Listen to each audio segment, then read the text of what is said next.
Hello, my Teaserking family. How is everybody today? Uh,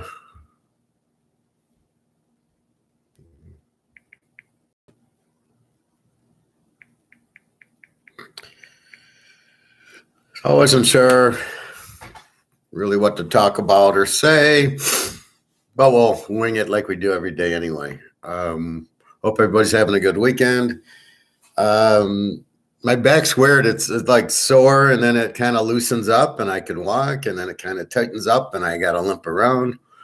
I was able to hot tub yesterday, which made me feel much better. And I got my Chinese, which I just finished. So I eat like half of the day. I eat like half the order on Saturday night, and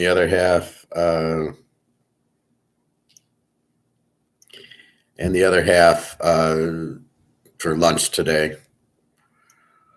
So, what do we talk about? Football. We don't know what's going on as far as these trades, the draft. We'll just keep an eye on it.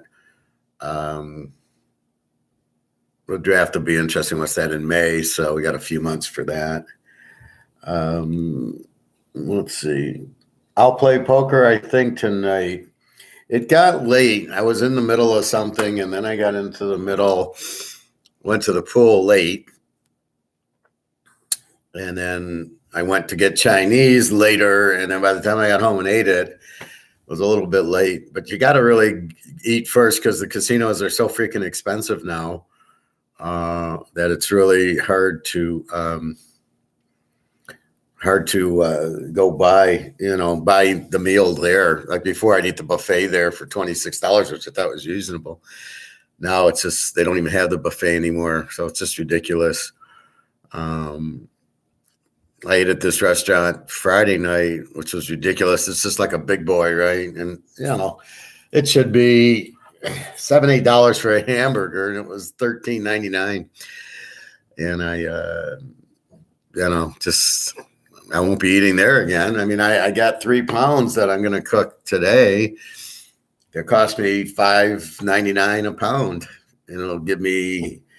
So for the $14 I paid, I can make probably 9 hamburgers and do it that way. That's how you substitute.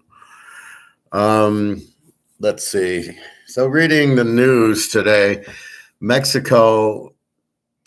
This is such bullshit.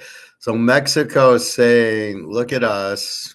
The title is "The Peso is the strongest level against the dollar since 2018." And, it's they're trying to figure it out, right? Appreciated value is highest level in almost 5 years. The value dip because of all the inflation.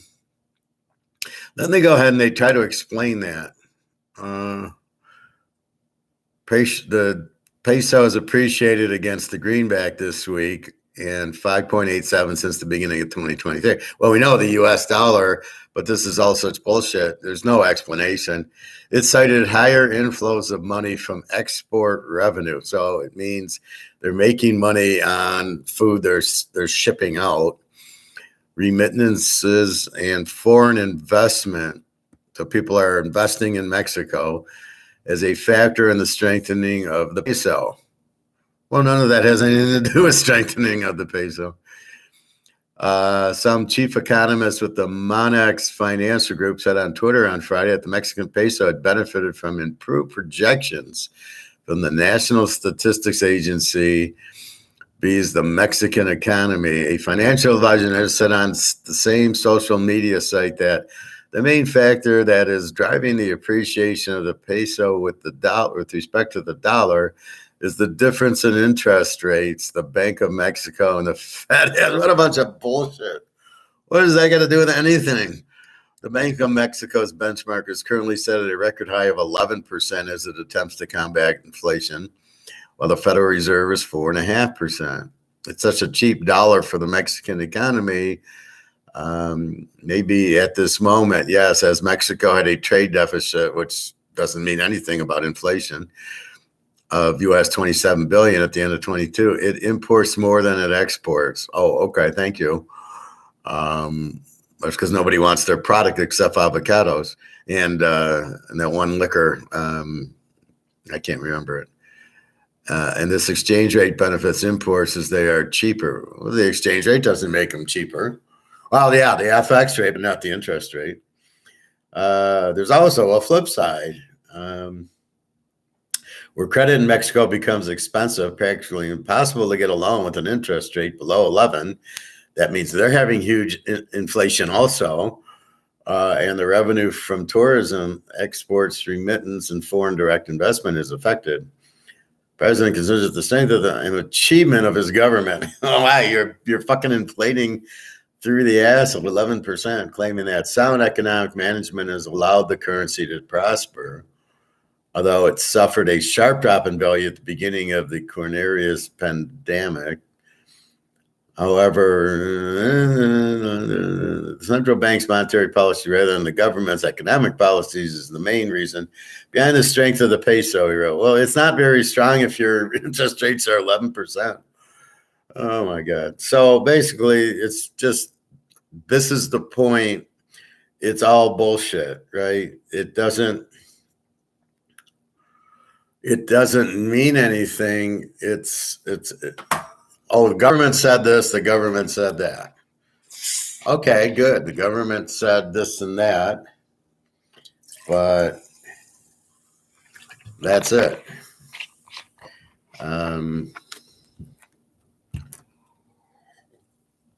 Do you trust the government? And then their narrative is so fucked. Do you trust the narrative? And that's the point. You can't trust the U.S.'s. You can't trust Russia, China. You can't trust any of the narrative. It's all you're printing too much money because it's not backed by gold. That's the narrative for all currencies right now. Since none are backed by gold, they're all printing them to death. When you don't even have to hear the narrative. If you see interest rates at 11%, the reason is because you're not going to loan it out because you got to get back your 10% of profit. So therefore, you're not loaning out your money unless you can make sure you make money after it, which means inflation is going to take part of it. And you have the risk of loaning it out. You won't get it back.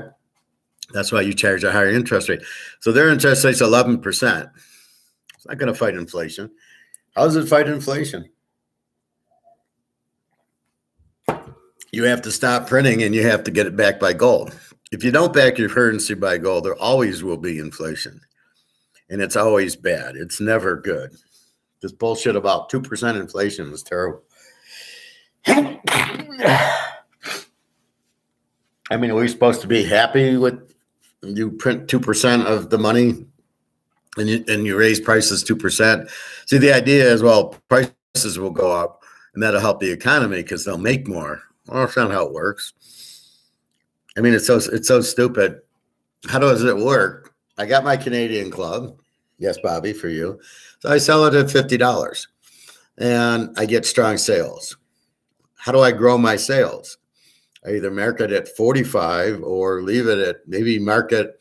The best way is if I can market 55 because people like it and it beats competition and I don't lose anything, right? If I get 1 million customers at 50 and I raise the price to 55 and I still get the 1 million, that's how you're supposed to grow.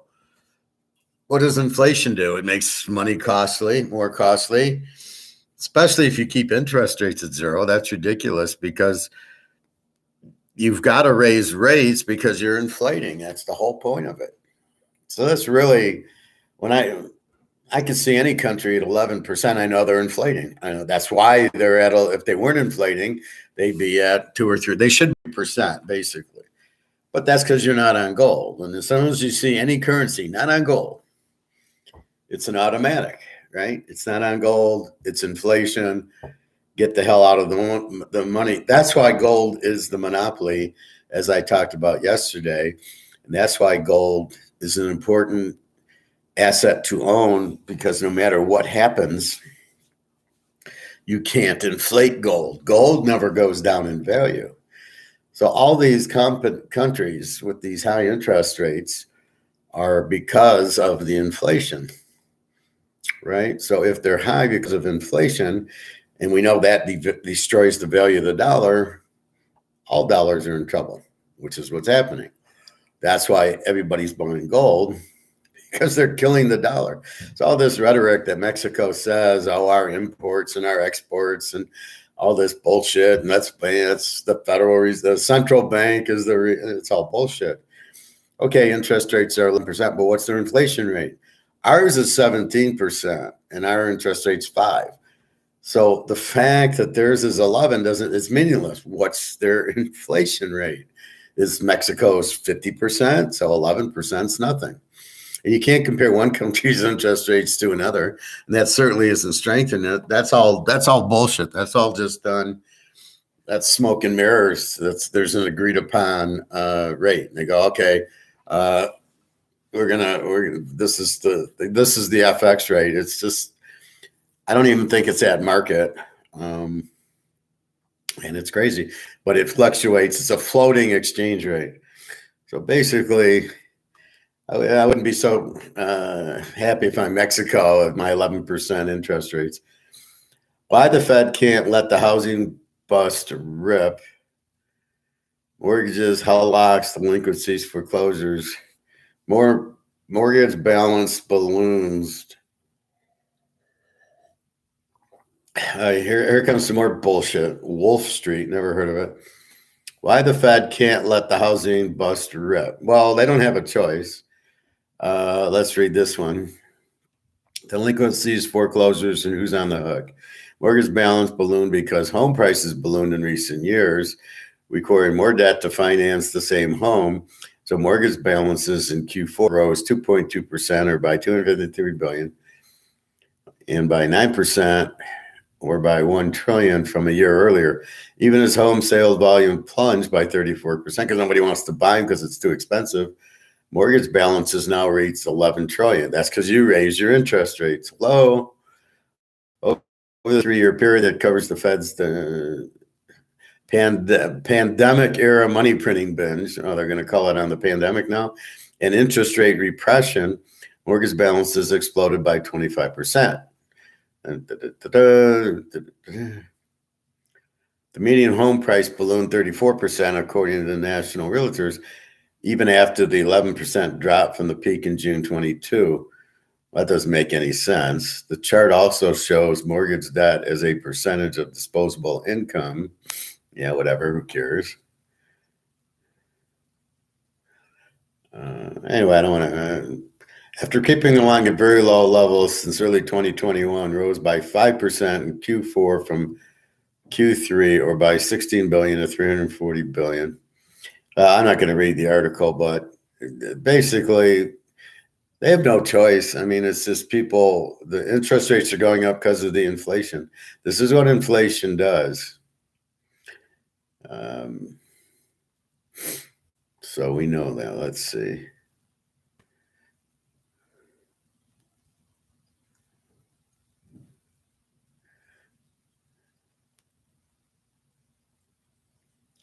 Who knows? Daylight savings starts soon.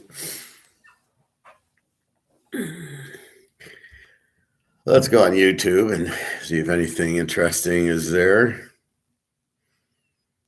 It's tough without football to come up with stuff, but we'll try.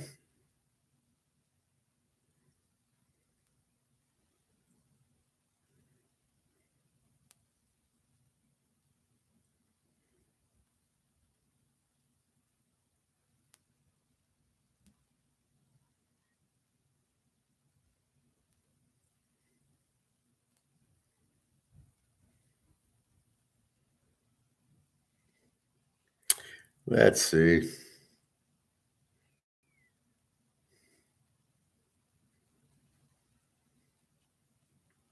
I love these INFG references. Why the INFJ dominates society without even trying. It cracks me up. So I've been reading about myself, and a lot of it I already know. Let's see. You will lose your house. Sell your house now. Peter Schiff's a moron, so we don't listen to him. Why would you sell your house now? Interest rates are going up. You need your house. Now the housing market is going to crash, but you'll still need. So if you're in your family house and you paid 300, 400,000 for it,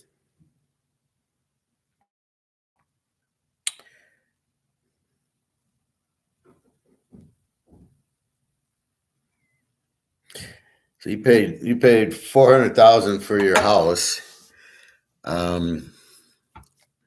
You can't sell your house now. It's going to lose value, but you need a house. You need a place to live, and it's going to cost you more to buy it as interest rates go up. So if it's a second house, you might buy it with the thinking of the values are dropping, but you still need the asset. It's still an asset.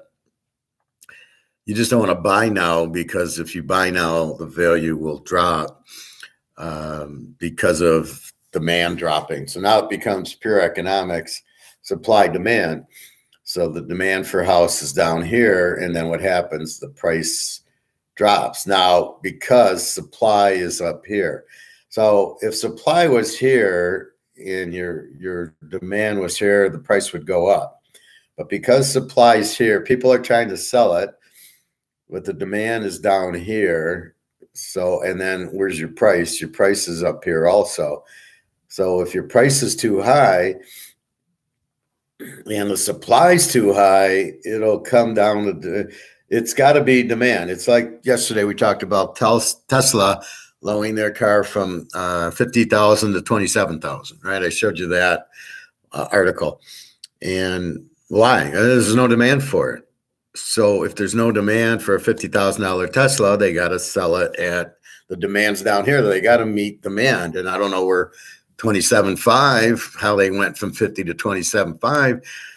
I assume they looked for their market, but who knows what the market is. And as I showed you in the Michael Jordan card, the demand's all over the place, right? There's different markets, right? There's the one Jordan was 1,000, and then there was some $600 Jordans and some $700 Jordans. So you have many markets. And in the U.S., depends on the state, will depend on the market. So Michigan versus California versus New York versus Washington versus Kansas, you're going to have different markets because these different, you make different amount of money. I was working for Mercedes, right? And I'm making 100K. But then there's, if I was working for, McDonald's as the same job, I probably wouldn't make the same amount. I'd probably make less because the autos tend to pay more. And then I'm in Detroit. Well, when I went to Alabama, what happened? They paid $10,000 less. And I said, fuck this. And that's why I moved back, because of the jobs pay more here than they do there. So it's hard to really get a market for Teslas at 27.5, like the whole country and then other parts of the world are going to buy it. But that's the thing with houses. So because the demand is down, just because the price is up, right? The price is up, and it's really the interest rates. So at 2%, fine. But at 11% interest rate, or whatever the interest rate on the car is, you're going to have different values, and then therefore it'll be priced too high for the market. Therefore, that's what he's saying is you want to sell your house now before it goes down, is what he's saying. Right. So if your house is worth 400 grand, but there's no demand, and if more people are selling than buying, just like a stock, it'll go down. So if everybody wants to sell their Coca-Cola stock, nobody wants to buy it, it gets sold down to finally where there's buyers. And the same thing with house. Everybody's selling, nobody wants to buy. We'll cut the price, because you got to sell it to somebody. There's not the market maker there is in the stock market. So in the stock market, if I sell my Coke, I'm selling it to a market maker. He's buying it. Then he turns around and he sells it to the guy who wants it. But I might sell it at 50 and the guy's sitting down here at 40. And that's the problem. Now that's what they do in gold. They got all these people, but it's fake, right? So in the gold, there's all these sellers, but there is no buyers because it doesn't exist. And everybody wants to buy physical gold. Nobody wants to buy this paper shit. So it drops and drops and drops till finally there's a buyer down here, which is fake. it's JP Morgan selling to JP Morgan, and they're buying it at this low price, but it's the selling, all this selling derivative paper crap that sell lowers the price. And that's why you see silver at 21, not because of supply. And the demand for silver is here. So don't tell me the price should be 21. The price should be a couple thousand at least. And okay, and that's what we talk about. But in this situation with housing, it's the same thing. The housing price, more sellers than buyers, because who wants to buy into this shit, right? You're buying into a market that's going down. Why would you buy it? So therefore, it'll drop and drop and drop. And that's what he's saying. Sell it now before the drop. But you need a house. So what are you going to do? Sell it where you're going to live. Now, I would have said to sell it a year ago, and then once this hits bottom, to rebuy it. But then you need a place to live. So maybe you get an apartment or a condo to rent or live in the meantime. And then when the housing price drops to who knows what the bottom will be, then you rebuy it. If you have money to do it. And the only way you're going to have money is if you have gold, which is why I'm saying we're going to have an ounce of gold to buy a house. Because the sellers are they're interested. There won't be buyers, right? And then we'll come in and we'll go, oh, here's an ounce of gold. I'll take your house. And he'll take it because it's the only offer on the table and it's gold. He doesn't have to worry about anything else. And that's what'll happen. Or you maybe give him 2 ounces of gold or an ounce and a half of gold, whatever it is. That's really the whole skew. So all this bullshit, Peter Schiff, I don't like him at all. He's an idiot. He's just a salesman. He's not an economist, but he tells you he is, but he's not. So that's the worst thing you can do from a I need a place to live. You don't want to sell it. He's trying to beat the bubble bursting is what he's trying to do, which is fine, but he won't be able to do that. It's where you're going to go with it. So you need a place to live. So that's why you don't necessarily sell right now. You need to buy. You don't need to buy. You need to just hold it, but you are going to lose money on it. So that perhaps is what he's saying. Sell it if you can to not lose money on it, but you need a place. So it depends what you're in your house at. I got friends that are $200,000. The house is up to 400. Okay, they don't need to sell it. I mean, they can, first of all, can you sell it, right? Yeah, it's easy to say. Nobody wants to buy your house, so sell it. Well, who are you selling it to? There's nobody there, and you're gonna, if you bought it for 2, it's worth 4. You're not gonna get 300 for it because you'll try to sell it, and then the interest rates are so high that they're gonna go, I can't afford it. This is what I can afford, and it'll be 300,000 at these interest rates. So what are you going to make? So again, Schiff doesn't know what he's talking about. It's because of the interest rates really hurting the values.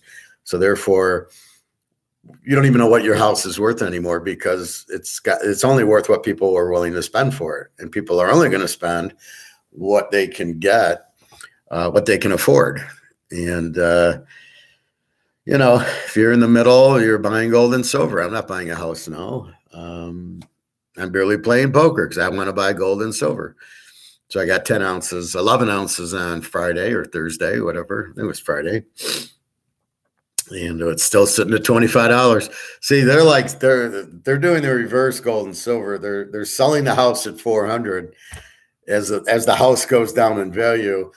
They're selling the silver at 25, and it's really going up. But again, it's being held down by the paper sales of I'm selling to nobody, right? Nobody's there buying it because who's even buying derivatives, right? You want physical. You don't want derivatives. You don't want ETFs. You don't want gold stocks. The only thing you can do is buy physical. You don't want the others because that's not going to go up. The physical is. The stock market will crash. The housing market will crash. A lot of it's because of the interest rates and the debt and the dollar. If the debt's on everybody, they're not going to have any money to afford it. So who's buying? Who has money to buy, right? Everybody's in debt. Oh, I'm going to go buy a $400,000 house at 11% interest. My bills, what are they going to be? $5,000 a month for your house payment? And who's got that? And how are you going to pay it off as debt goes up? So it's an okay theory to sell it in a declining market, but he's not thinking it through. There's who are you going to sell it to? And with high interest rates, you're not going to be able to sell it at all because you're going to have to give it away for them with the interest rates to afford it. So you're here's Peter Schiff. You got a $400,000 house. Your market's down here at 2. Here's Peter Schiff. Sell it. Oh, well, wait, the market's down here. Why would I sell it now? There's nothing you can really do. You just hold it and wait for the explosion. And then, you're going to end up, you'll end up keeping it. And then the only option is to take gold for it because you won't, if you need to sell it to get out of debt, right? Because if you owe debt on your house, what are you going to do? You're fucked, so you're gonna sell it. Anyway, so that's that. Let's get into some sports. Poker. We could get into poker. So let's see.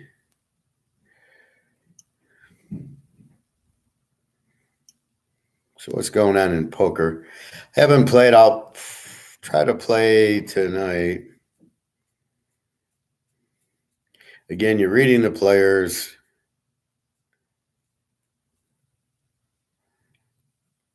Let's see. You're reading the players to tell you what they have. I mean, that's the key to poker, right? I don't know what you have. You have 2 cards. I have 2 cards.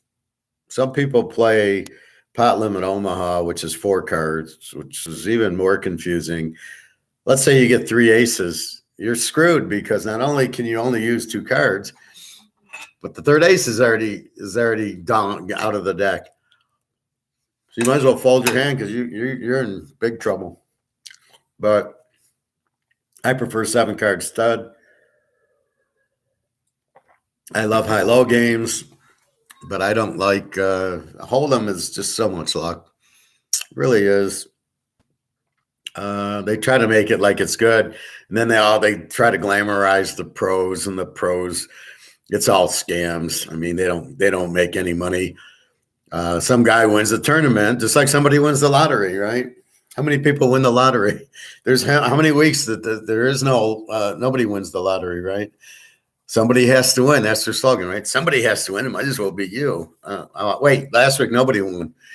Well, yeah, but eventually. So, and then when you do win, so you got 100 million people playing and 1 winner, that's good odds. And then the government takes half. So even if you do win, and then how many weeks are you putting it in and not winning anything, right? So you're putting money in and you're losing. So it's tough to win. Like tournament poker's a waste of time. It just takes too long. Right. Yeah, there's $1 million. Anybody that would enter the World Series of Poker is an idiot. Your odds on winning are like 0.0001. All the pros you see play they don't use their own money. They're exempted in so they could show them look, Doyle Brunson's playing. Yeah, big deal. Who cares? And that's what they're trying to do is like use the star power so you'll watch it.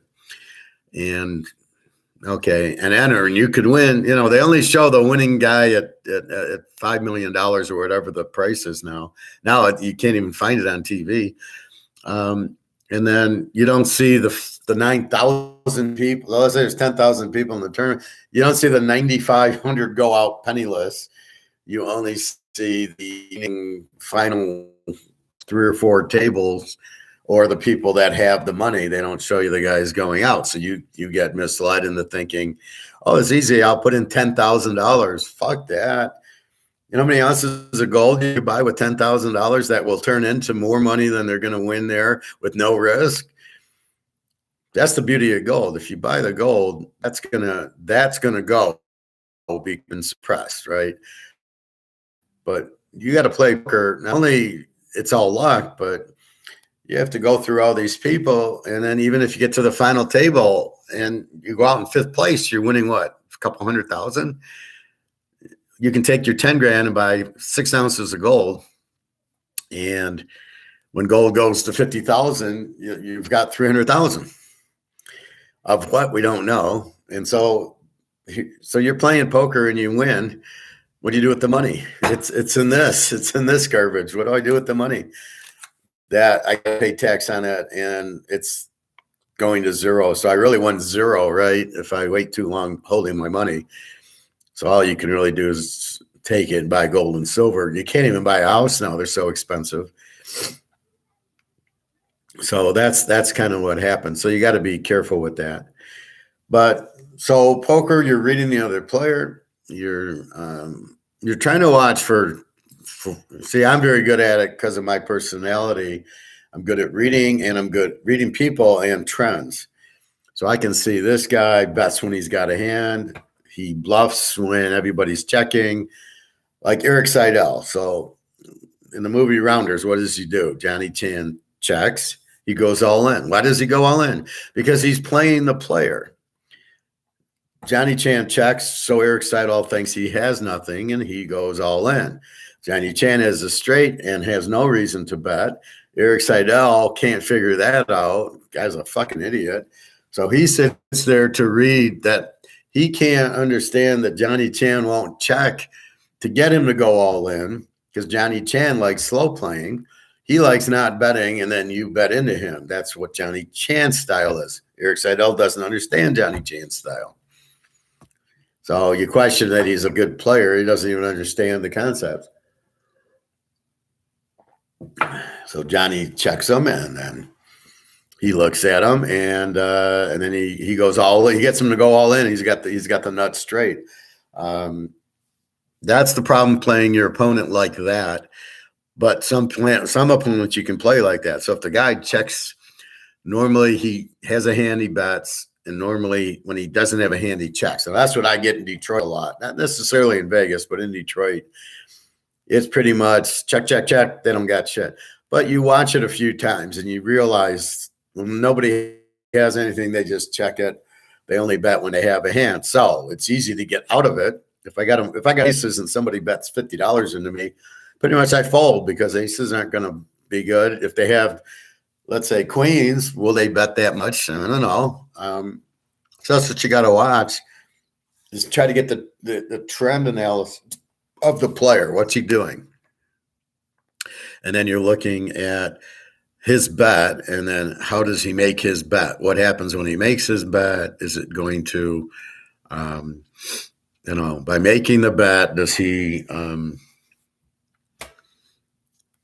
by making the bet, is it a true bet? So when he bets, is he bluffing, or does he have a hand? Is he betting because I'm checking, or is I'm betting and he's raising me? I would say mostly at the non-professionals, and even some of the professionals, they're not raising you.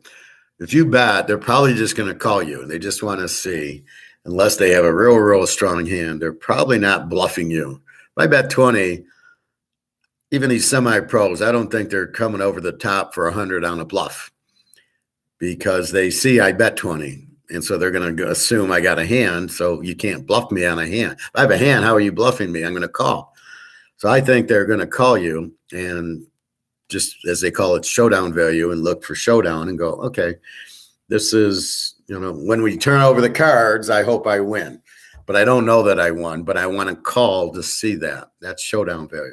That's what happens most of the time. You check it out, and then I don't know. I got a pair of nines, and you got a pair of queens, and nobody knows. So, that's where you don't bluff. If you have a hand, you don't bluff. You just sort of check and call.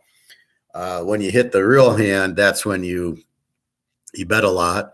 And when you don't have anything, you make this bluff bet, which is a lot. So in your mind, you're going, okay, there's $100 in the pot. I'm going to bet 500 because I want him to fold. So I can't make him fold with a $100 bet with the $100 in there. He's going to call it. I got to make it big enough so it's too big for him to call. That's the bluff, and that's how you catch the bluff. Because if he had 4 aces, would he be making that bet? That's really the point. And I get these idiots once in a while try that and go, I got 4 aces. I'm going to make this big bet, but it's really probably the dumbest thing you can do. You want the call.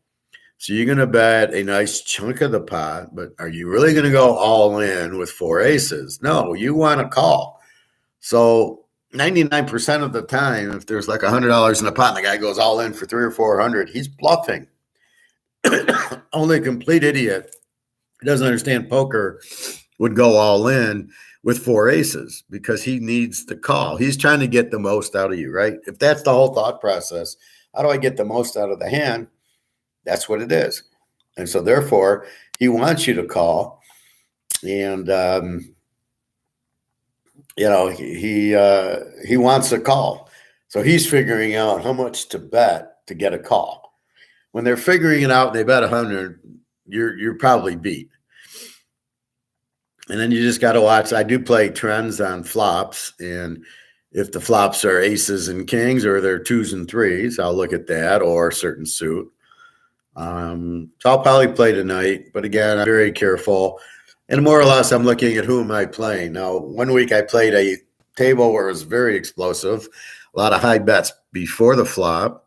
And it could just be they were all getting aces and kings, and it comes like that. It's like card counting blackjack where the 10s are all due. Well, in poker, aces and kings and queens are hitting, and therefore they're making bigger. They're raising because they have a hand. Last week when I played, there was nobody there. It was $2. You can see a lot of flops for $2. You make a $15 bet, and half the people were folding on you.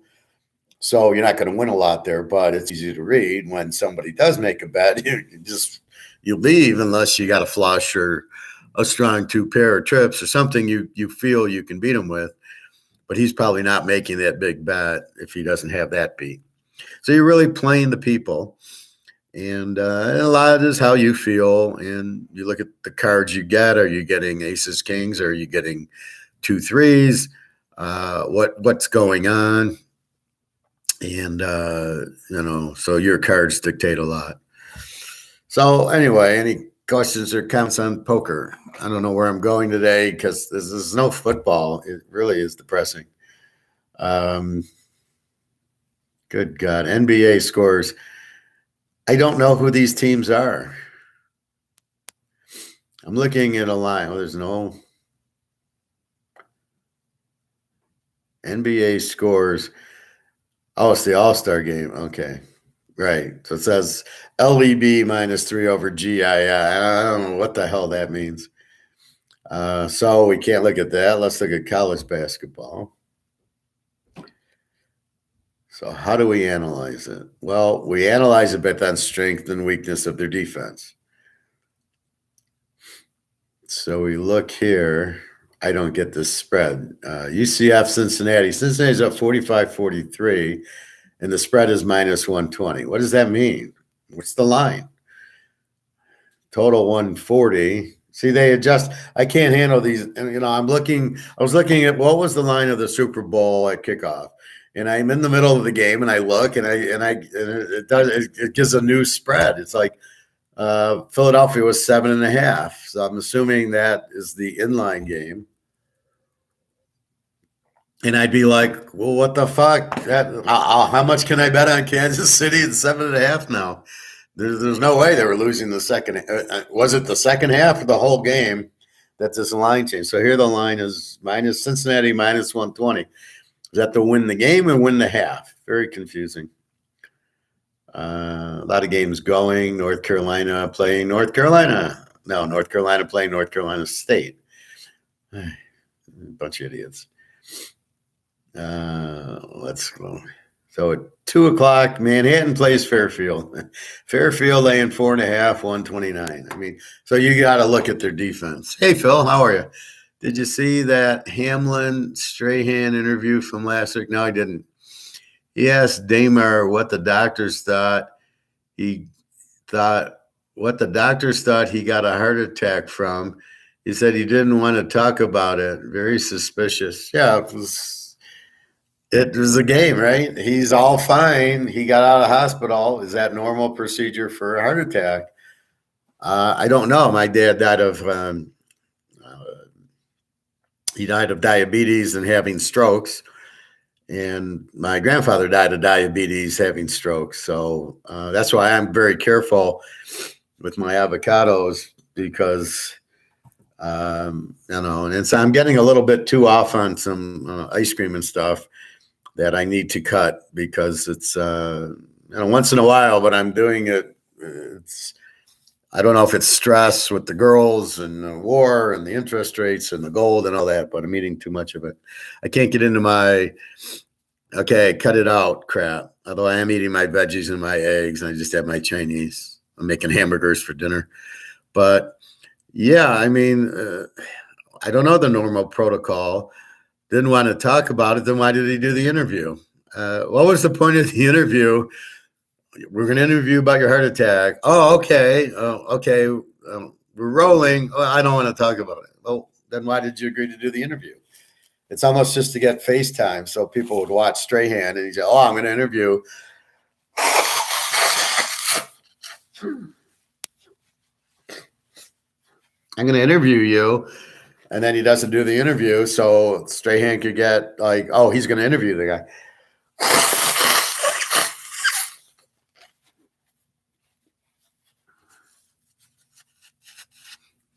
Anyway, yeah, well, the whole thing's suspicious. I don't buy it.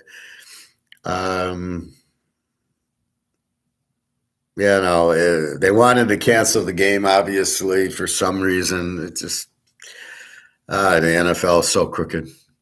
The guy had a good opportunity to discuss tax concerns and cowardly backed down. He is paid off or compromised. It is pathetic. Yeah, the whole thing's pathetic.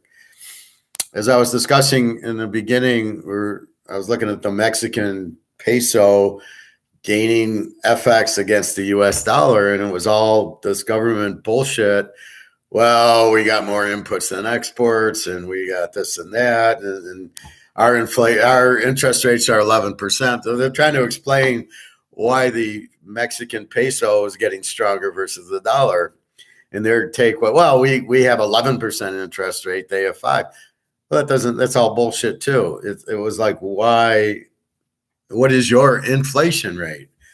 I mean, 11%, it's against what? Is your inflation rate 50%? Then 11% is nothing. You can't go 11% against the US's 5% because our inflation is 17%. What is your inflation? So, yeah, it's a lot of bullshit, Phil, as we know, everything. Did you buy any gold or silver? I got 11 ounces of silver, I think Friday. I don't remember anymore, Thursday or Friday. The days get all sloppy when you're not working. You wake up and but then there's no football on, so you don't give a shit anyway because of no football. Let me know if there's something you want to talk about, Phil. Let's go to NBA. Let's go to the standings, and I'm in the wrong place. You believe on scores and odds, I can't get the fucking standings. Jesus. And what's with these props? Oh, my God. So let's go. I don't even know if I have Google up anywhere.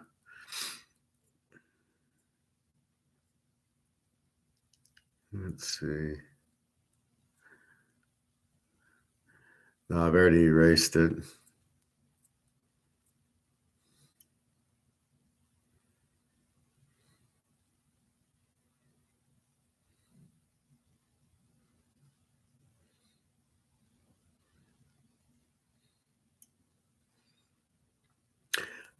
Well, I know you don't really do any show, but I could scream at the schedule makers there. There was a weekend with no NBA. They could run games from noon to 10 at night, and they clustered them all together. Well, they're not. Nobody watches it anyways. Problem. Let's go to football. I don't want scores and odds. I want Yahoo. Here we go. Yahoo.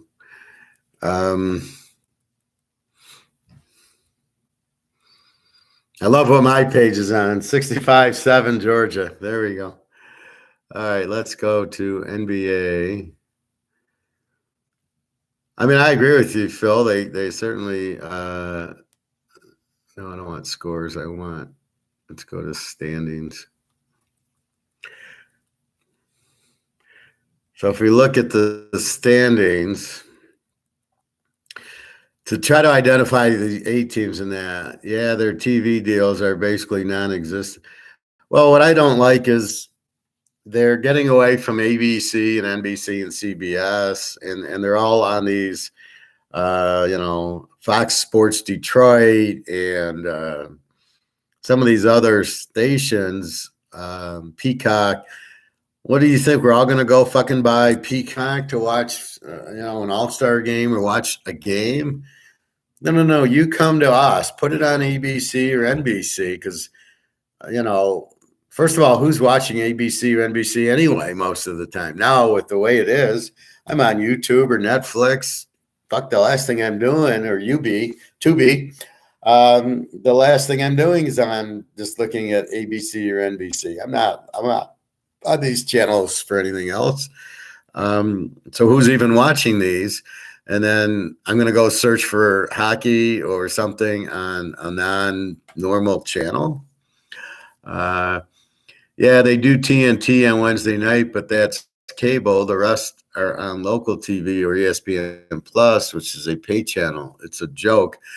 Well, exactly. And that's another reason first of all, with football, it's too long and too many breaks.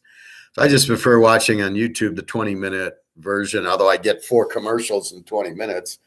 Fortunately, most of the time, they're the 5-second ones. You watch the 5 seconds and then skip. Sometimes you're forced with the 15-second one you can't zip out of.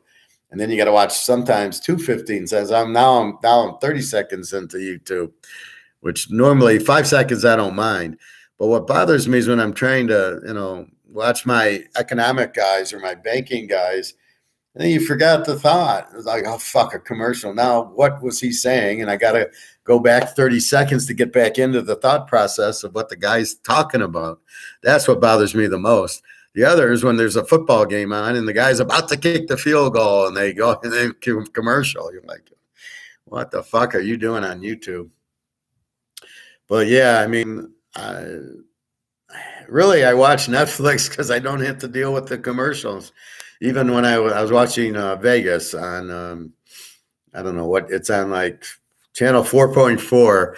With the antenna, I get these free channels. So you go and you go, oh, Vegas is on with James Caan. Oh, okay. And you get to see Vegas back in, 10 years ago or whatever. And it's, the Stardust is still there. You're all excited. And then so you watch, but, there's that. And then there's some other Me TV where Hogan's Heroes is on. So, I mean, you get some good TV on there, but you still got to deal with the commercials. But mostly the only reason I'm watching regular TV is like the Super Bowl was on and I watched it. But yeah, I mean, I don't care enough to figure out where the game's at. I'll watch it on YouTube after the game's over because it doesn't matter if I'm watching it live. I bet the Super Bowl, if I didn't see it live, I would have went to Yahoo, looked at the score, and then went to the score and then went to YouTube to watch the game. And that's, so I'm going like Georgia TCU. I'm like plucking along. Oh, okay, they're up 38-7. Okay, 45. And I think I had the game, but it didn't, it's 38-7. I got the over one at halftime. What do I care? And then you watch the highlights on YouTube. So I do a lot of that with football. I mean, first of all, I don't have time to watch. Plus, it'll kill me to watch, 4 games on Saturday from noon to midnight. I just, it takes too much out of me. So I watched like the 3:00 game and a night game. Those are usually the best 2. And then I'll just check scores I'm up till midnight going, how's UCLA and Oregon doing? And you're watching that, and then you'll go back Sunday morning and watch the replays. But baseball is bad like NFL. Now they put games on YouTube, Peacock, Apple TV, Major League Baseball, local TV. It's a mess. Well, that's what I'm saying. So they want us, to get Apple and Peacock and like YouTube now is free. I ain't paying $11 to get no commercials out of spite because they're making me do it. If they didn't make me do it, I mean, before they were never like this, I would have probably paid it, but now it's like, fuck you guys. So it makes it very difficult to do that. But what do you buy? I mean, and who really watches their team? I mean, do I even have a team? I don't watch the Tigers. They suck. Um, I don't need to watch the Dodgers or the Yankees or, Houston. It's basically, Verlander's pitching. I'm rooting for Houston under today. I'm rooting for Houston. And then when McCullough pitches for Tampa, I'm hoping for an under game. I don't root for a team. I can't do that with what I do. I got to be open to bet anybody, so I can't have a team. I don't care. The only closest I have is San Diego, but they always fuck up with their coach.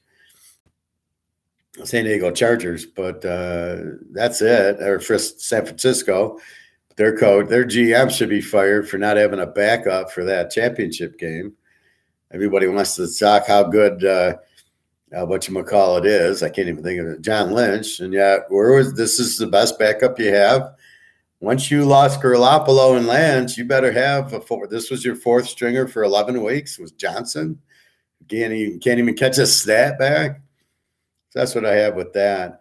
But I watch it. I watch a lot of YouTube looking for the gold and the account. But the problem is, and if you see my comments on it, I'm really killing these guys because they're not being honest. They're saying, oh, gold, the dollar's collapsing. Russia is collapsing the dollar, da, da, da, da, da. But they don't tell you is, well, this is when it's going to happen. And this is what we're waiting for. We're waiting for, boom. That's the $1 million question. What are we waiting for to turn the switch to make gold worth $50,000 an ounce? We know it's going there. Is it going there in our lifetime or not? Which is the question everybody asks. You did too, Phil. You said, well, I doubt it'll go to 6,000 because you're going in my lifetime, will it go to 6,000? And I'm being a realist saying, well, it's all blowing up because you got morons in the government, like a Biden and like these, Powell and all these idiots. They don't know what the hell they're doing. So they're blowing up the system because China wants it blown up. So that's because of BRICS. That's why I'm kind of going, yeah, I think it'll happen soon. But that's the problem. They don't give you the reason. But I'm on YouTube a lot, or I'll watch movies, and then I'm doing my analysis. So football is really time consuming with all the college games and analyzing it. Basketball we got to get into, but see, with football, I like it's once a week. Basketball, it's tough because of with basketball, it's every day, right? Okay, I got to study this game, and then I got to go to this, and then tomorrow they're playing, and you just need time to study it. So if we go into the standings, you had some fun Cabrera and Verlander years, though, Professor, didn't you? Don't they go to the World Series? Well, yeah, but we had the worst manager in the history. Well, at first they had Leland with Verlander, and he was okay, but he always choked in the World Series. Then we got the other manager, the idiot, the catcher. I can't remember his name. He was horrible, and he would keep pulling the pitchers in the seventh inning of a no-hitter in the playoffs, and then we'd lose the playoff game because the reliever couldn't relieve, and the manager kept going to the reliever. You're like, what the fuck is this idiot doing? I mean, he can't understand the logic that let's just go with Verlander all 9 innings, and let's go with, what was the other the guy? I don't know what team he's on. Max Scherzer. Let's go with Scherzer all 9 innings. Let's go with Price all 9 innings. What the fuck? No, we got to take him out at 7. And what are we saving him for? So they can go to other teams and be productive on the other teams? Oh, my God. Eric, what's up, chat? Hey, Eric. I'm a Phillies fan. I have high hopes this year. Hey, Eric. I'm ready for baseball. Hi, Phil.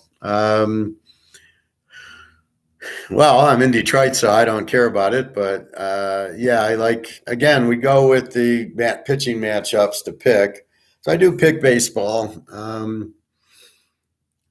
I charge a very minimal fee for that, and I've got to figure out a way because it's every day to just here's my best 2 or 3 picks. and off we go. And it's usually the pitchers. It's so different than football. And then you got the pitchers going 5 fucking innings, which is really, tough, right? You don't want to. How do you bet a guy that goes 5 innings? Now I got to bet the reliever for the next 3 or 4 innings. And then I want to bet Verlander. I don't want to bet, I assume he's going 8 innings and I got a reliever and I can look at the reliever's ERA going, oh, okay, I'm all right. I don't have to worry about the bullpen sucking because he only goes 5 innings. This pitch count's the stupidest thing in the world, but it makes it hard. And from what I hear, it's like the NBA where these guys sit out games and you don't know it. All of a sudden you bet on Golden State and Klay Thompson's not playing. Well, I wouldn't have bet the game if I knew he wasn't. What do you mean he's not playing? See, they would play all the games. Now that's why it's even more tougher. Yeah, you are the teaser king. The only thing you can really parlay is money lines. That's okay. You bet the pitchers. I mean, you can bet you just look at the ERAs. I'm an Atlanta Braves fan. I actively live at the stadium in Atlanta's apartments. Well, that must be nice. You get to see all the games. Nice. You can watch the games from your place. Well, if it's like Toronto, I Dome, and there's actually a hotel there in center field. So if you get the room, you actually open the drapes and you're watching the game. I don't think they have apartments there, but that's probably a real neat idea. They have apartments attached to the stadium, and then so you can buy the apartment and open your window and you're watching the game. That'd kind of be cool. Phil, I think San Diego is a similar stadium. Toronto has those hotels that look into the field also. I can't see the field from my place, though. Oh, well, it's still cool. Well, go in on the 7th inning, So I was mentioning yesterday about, what was I saying? There was something where, it'll come to me. We're away. Oh, it was the airlines. Okay, so I read a story about these 2 women, actually having a fight at Spirit Airlines because Spirit wanted to charge them to take the carry-on bags that were too big, and they had to go in the overhead. And there's a policy; it's like $50 for the overhead. And my thought about that, which is what I'm coming to you, Eric, in a long way, is I would just pay the lady at the counter, here's $20. Let me take my bag on. And she's not going to give a shit. She's going to say, fine. Because once you're on the plane, they don't know if you paid the $50 or not, right? You're going to stick it in the overhead. So once it gets past that point, nobody knows. And so therefore, here, just slip the gate guy $20. It's his. It's free money for him. And he lets you walk through. So I did that, as I said, with my girlfriend in Romania. She was here for a few months, and she bought the kitchen sink. So she's loading it into her. So I actually gave her one of my big suitcases, and it was like so heavy you could barely carry them. So I know there's weight limits. So we didn't fuck around. We went to the curb where they take you from the outside, and we showed the ticket. And she's got these 2 heavy bags. I just gave the guy $50. I says, here, does this cover? And it goes to, here's your tip. And he took the bags, checked them in, and rolled them down the conveyor. And he pocketed the 50 as if they were paid for. And that was it. Because once they're down there, the guys just pick them up and load them on. They don't know, if they were paid or not. So my point, finally, Eric, is you walk in about the 6th inning and you hand the ticket guy $20 and say, I lost my ticket. And then you get friendly with him and you just, maybe on the weekends you give him $20 and he lets you go in. Or maybe you get something with the apartment. But there's always a way around everything with money. So remember that. Phil, I remember when the Cubs threatened to put up a wall to block those rooftop seats, such a money-hungry, greedy move. Well, you know what? I bet, what they should have done was bought the house and then charged for those seats. But whoever owned the house, I would assume, charged for the seats. Just like I go to a U of M football game now, and you park in some guy's front yard, it's like $50. The guy charges you $50, and there's like 20 cars in his front lawn for the game. I mean, it's insane, the parking at U of M now. I mean, there's the golf course where a lot of people park, but you just want to park across from the stadium in a subdivision, and you can park on the street, but then that gets full, and then you pull up into a guy's driveway, you pull up into a guy's lawn, in his backyard, wherever they have, and it's $50. And even the little stores, there's a paint store like a half mile away, and that's like, he gets about 20 cars in there, and that's $25-$30. And you walk a half mile to the state. You don't care. I mean, it's football, but it's just funny how they do it. But if Chicago just bought the house, what are they going to do? I mean, who cares? They're watching. Just be happy they're watching your game. I bet nobody's watching their games now.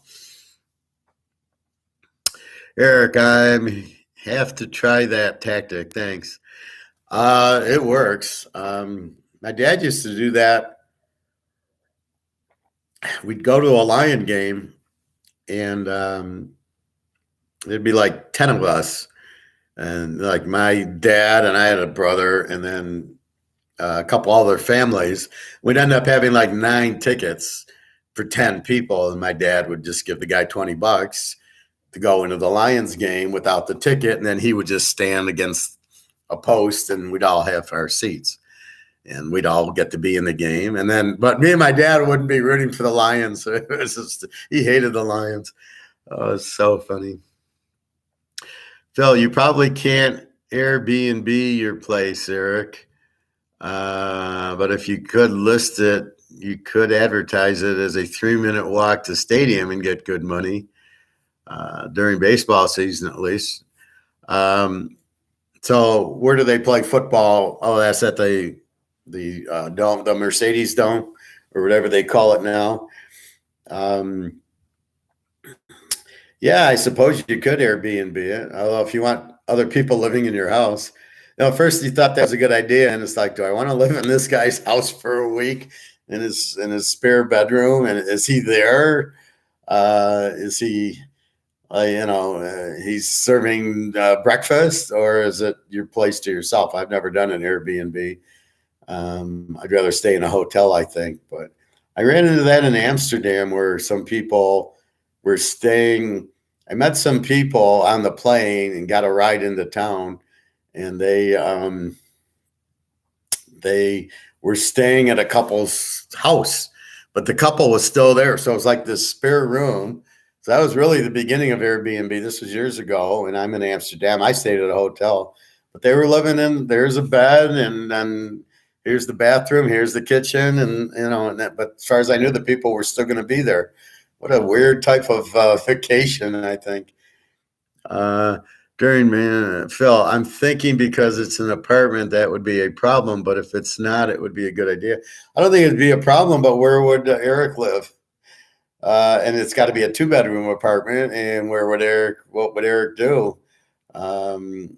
Depending on who it is, it could be very difficult. I wouldn't want, I got a 2-bedroom apartment here until I buy the house with my ounce of gold. And I don't necessarily want strangers walking around my house, taking showers, using my fridge, eating my food, which they probably would. So I don't know how much I'd like it. It would be very uncomfortable, put it that way.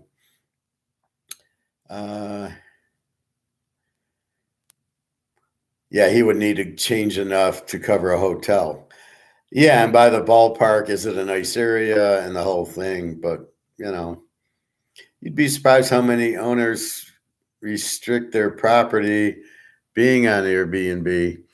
How many owners? So what does that mean? They want it on Airbnb, or they don't want it on Airbnb?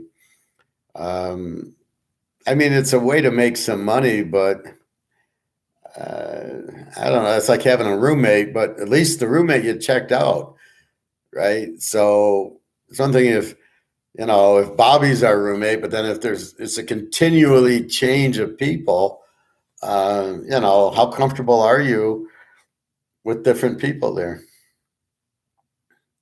You'd be surprised how many. Okay. No, they don't want it on there. Oh, okay. I didn't know it went on there unless you put it on there. Thinking like if I wanted to rent out my house, I'd go on Zillow or something and go house for rent, and I would do that. So I would think that's what you would do versus that you'd be automatically on, and then you have to say no, take it off. But yeah, I think it's a strange idea, to tell you the truth. I'm not sure I would. I really like what's the other thing? Uber. I don't know. You got strangers driving you around, and what if you get the real strange guy, and there's some hot girl, and you're in the back seat, and he doesn't take you to where you want to go, and that's what I would worry about. I'm not sure Uber's all, even if it's licensed. I don't know.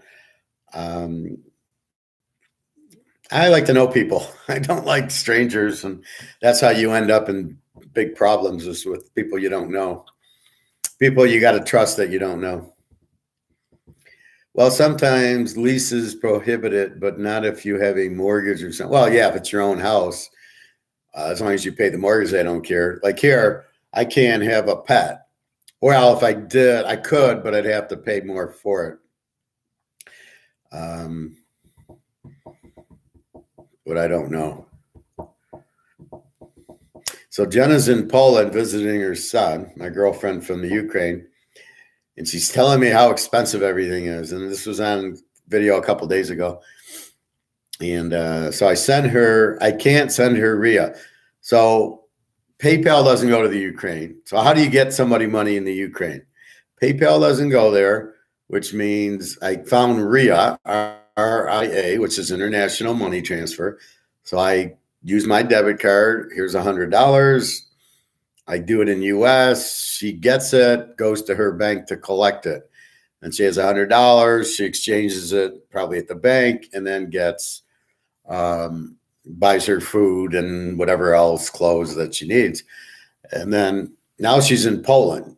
So I tried to reel her $100 because she says everything's so expensive. She took her son out. It was 260 zlotys, which are Polish dollars because they don't use euros there. 260 for dinner. And I'm sure it wasn't an extravagant dinner like when I take her when we're in Lisbon. And she gets, so that's like $60. Well, it's your son. You really can't do $60, and then, so she says, McDonald's was 100 Zotsky, which is like $26 to eat at McDonald's for two people. And I'm sure all she was getting was burger and fries. And so I sent her so I can't send her RIA. She doesn't have PayPal. So I went to the MoneyGram, which I couldn't. I used to MoneyGram her in Ukraine. So I can't MoneyGram her there. So now I'm MoneyGramming her in Poland, and it went through, but she's got to wait tomorrow for the bank, and I hope she gets it. It's been paid. She said there was some problem with different countries. She's Ukrainian, but she's in Poland, and I'm in America, so I don't know what the problem was. My transaction went through. I got a number, and I paid it. So I'm curious, like if she goes to the bank, what the problem is going to be. I think she should be able to get it, but she needs money. Fortunately, she's smart enough to keep the money for the train to get back to the Ukraine and the bus back to the train station. She says, oh, I have money for that. I just, I know I need X, and then I have this little bit to eat and her son. So it's got to be tough. She tried getting some money from Poland government, but they wouldn't allow it because she's Ukrainian living in Poland for a week. So anyway, so we'll see about the MoneyGram, but it's very interesting. I can't send money to my girl in Russia. I have to send it to her sister in America, who also has a Russian bank account, and we can get her. I can give it to the sister. She FXs it to rubles and sends her the rubles in Russia, but I can't send her anything. then there's a way of maybe sending it to Turkey and then the guy from Turkey to send it to her. But we haven't, fortunately, her sister. But, these sanctions are a real pain in the ass. If you got family or friends in Russia, you're fucked. You can't even visit them. I can't even go give her some gold and say, well, this'll hold you over. I can't even do that. They won't, I can't even fly there. So we might meet in Turkey, but then they just had the earthquake. But anyway, it's just interesting that you're getting blocked by sending money out. It's really ridiculous.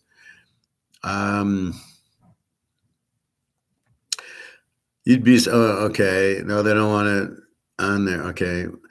Well, sometimes leases prohibit it, but if you have a mortgage, okay. So that's why you drowned that mouse instead of keeping it as a pet. Yeah, I didn't want to pay as a pet. And I didn't drown the mouse. The mouse drowned himself. I thought the mouse was out of the house. Next thing, and it's funny, I still have that big red bowl and it's filled with water, so I don't get bloody noses when I sleep. Because when you get the heat on, the house dries up. And I do have a humidifier in there also. And every night before bed, is there a mouse in there? And I don't see it. We got all these little mouse things where they go in and they think it's food and it's poison. And so we got these all over the apartment from the Terminex guy. But no, so far I haven't seen anything else. I haven't, they're not in the little containers and they're not in the bowl. But yeah, what are you going to do with a mouse as a pet?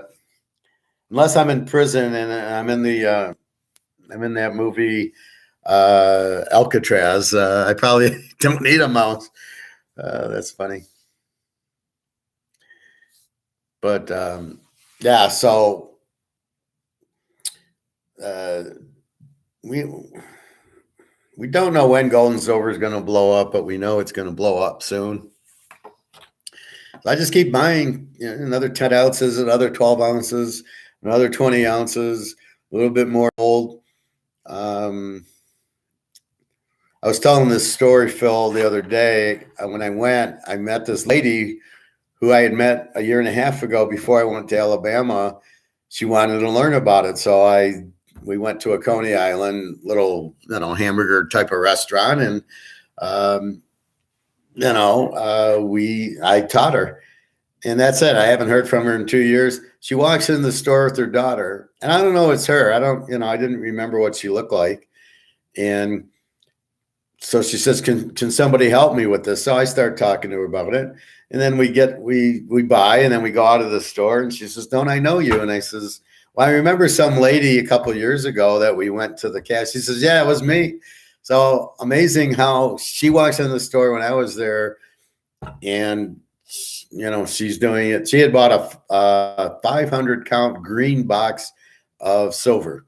It was $16,000. And she said, everything you've told me has been true and right. And I've been listening, and it's been amazing, and I'm like, well, these aren't my laws. These are what I've read. Football's different. That's me. And poker's me. I'm not reading anything. It's me. But when I read economics to you guys, it's coming out of my master's class. That's why I call it a master's class, because you're in a master's class, basically. And I'm a PhD when it comes to football. So, I said, well, that's what I learned. And she said, everything you've told me has been exactly true and right. And then she says, well, I try to listen and learn a lot. And I go, you got to be careful who you're listening to. Are you listening to Keynesians or are you listening to Austrians? So you got to be, you want to listen to me on football. You don't want to listen to these chuckleheads on Bet MGM. And with economics, you better make sure you're listening to an Austrian, not a communist. So she's, I could see the lights going on. So I gave her my card. I said, just email me or whatever you want. And we can, I can help you further or whatever. But she's, she buys a lot of silver, she says. Wow, that's an interesting story, Professor. Interesting. She saved 16K for a big box of silver. That's no small amount to drop. Good on her. Well, that was now. She had just bought it. I don't know what she's been doing the last year and a half. She said she bought a house. She bought an extra house and was renting it out. I don't know that I told her to do that, but that's good. So she bought real estate. And as I was saying earlier, you can't really. The problem of selling your house now because you know the price is going down is getting a buyer, right? And then what do you do? So if you're so Phil, you bought a $200,000 house, it's worth 400,000. Okay, I want to sell it, take my profit, get into an apartment or a condo or rent from my, family, and then when the shit hits the fan, then I'll go buy one really cheap. And my problem is, well, what are you going to sell it for now? Nobody's going to give you 400 grand for it. And with interest rates for 9 or 10% for a house, they can only probably afford a $250,000 to $300,000 house at most. So the best you're going to do is sell your $400,000 house for $300,000. Now what do? Now you need a house. So I don't know that that's the best way to go, but I do know it's going to lose value. But it's an asset that you should be okay. The key is going to be the new currency. But my plan is just I'll give you an ounce of gold for your house, and you'll take it because you'll be like, oh, good, because there's no money. So yesterday's show, as I was explaining the difference between this being the monopoly and gold is going to be the new monopoly. So the monopolies are crunching, and guess which one wins? Not the one that prints the zero, but the other one. So basically, gold's going to be a monopoly. The only way to have it is going to be dollars backed by gold, like what Russia and China are doing, and that'll be the savior. Are those dollars backed by gold? And so it was kind of an interesting point that I really hadn't thought of before. But gold is the monopoly money, but they won't tell you that, and they keep trying to fight it with the paper shit.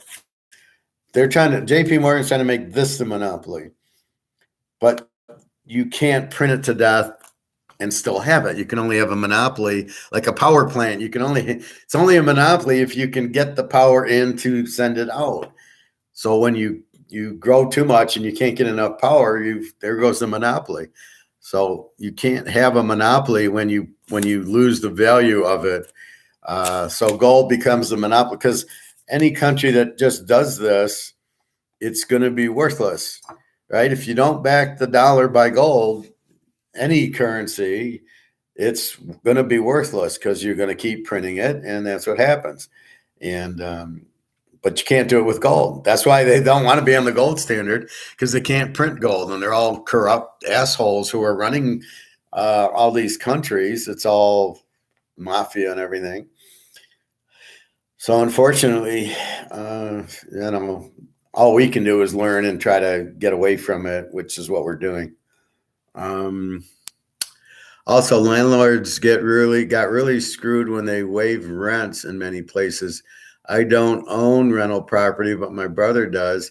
He was really lucky. She still paid. She could have screwed him and not. Well, she's nice and looking long term, but yes. I mean, my whole thought is, what are they going to do when the dollar goes away? How am I going to pay rent?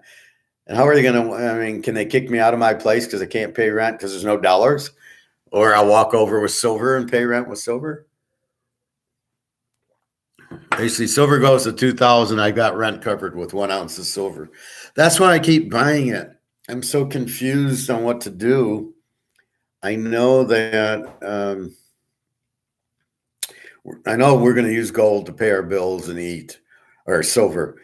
Gold's going to buy us houses and cars and vacations and stuff like that. So that's really, I don't know how much to have. I know I'm going to have to give to the girls something and take care of them. And I don't know what I don't know, because I don't know what anything's going to be priced in. Is my avocado still going to be 99 cents, right? Is it still going to be 99? And then what's 99 cents? I mean, am I going to use this for 99 cents? Is this going to buy an avocado or the new dollar? I mean, so I don't know what prices are. So if silver goes to $2,000. I don't know what is cornflakes still going to be $2? And then how do we need a new currency regardless. We need a new one of these so I can move my silver out of it. And the guy at the coin store was kind of joking like, well, we're going to give you a check. So if you come with the $50,000 ounce, we're going to give you a check, and you're going to have to go to the bank, and you're going to get a check. You're going to get you're going to get money. You're going to get money for the check, and he says, and you're going to get the fiat money. And I says, this is how these guys are to go. When gold hits 50,000 an ounce, this will not be out there. This will be gone by then. That's the trigger. This goes away, gold goes through the roof. So I'm saying, no, this paper won't be there. It'll be the new paper. He says, well, I think the new paper is going to be like the Canadian. It'll be the plastic type of paper. He says, well, we won't have $1 bills or pennies anymore. They'll have a $1 coin or something because coins last longer than paper. I don't know. So that's what he's saying. So I'm sitting there going, well, when I do cash in my gold, I'm not going to want this. What's the point of cashing it in for this? I'm going to want the new currency, but I'm not going to really I'm cashing silver in for food and bills. Gold I'm buying a house with, so I'm not going to worry about it. Here's 2 ounces of gold. Thank you for your house. Goodbye. That's what I'm going to do, not dick around with anything else. So I'm not going to cash it for the 50,000 or 100,000, whatever it comes out to be once we get the value of the new currency. But that's when you'll see it. That's what we're headed for. And like going to Europe, I mean, there's going to be paper euro. They want the digital currency, but it'll still be paper. They'll be both. Like now, I can have this, or I can have crypto, or I can have gold, or I can have a mantle card. And that's all there is what you do with it. So that's really the question.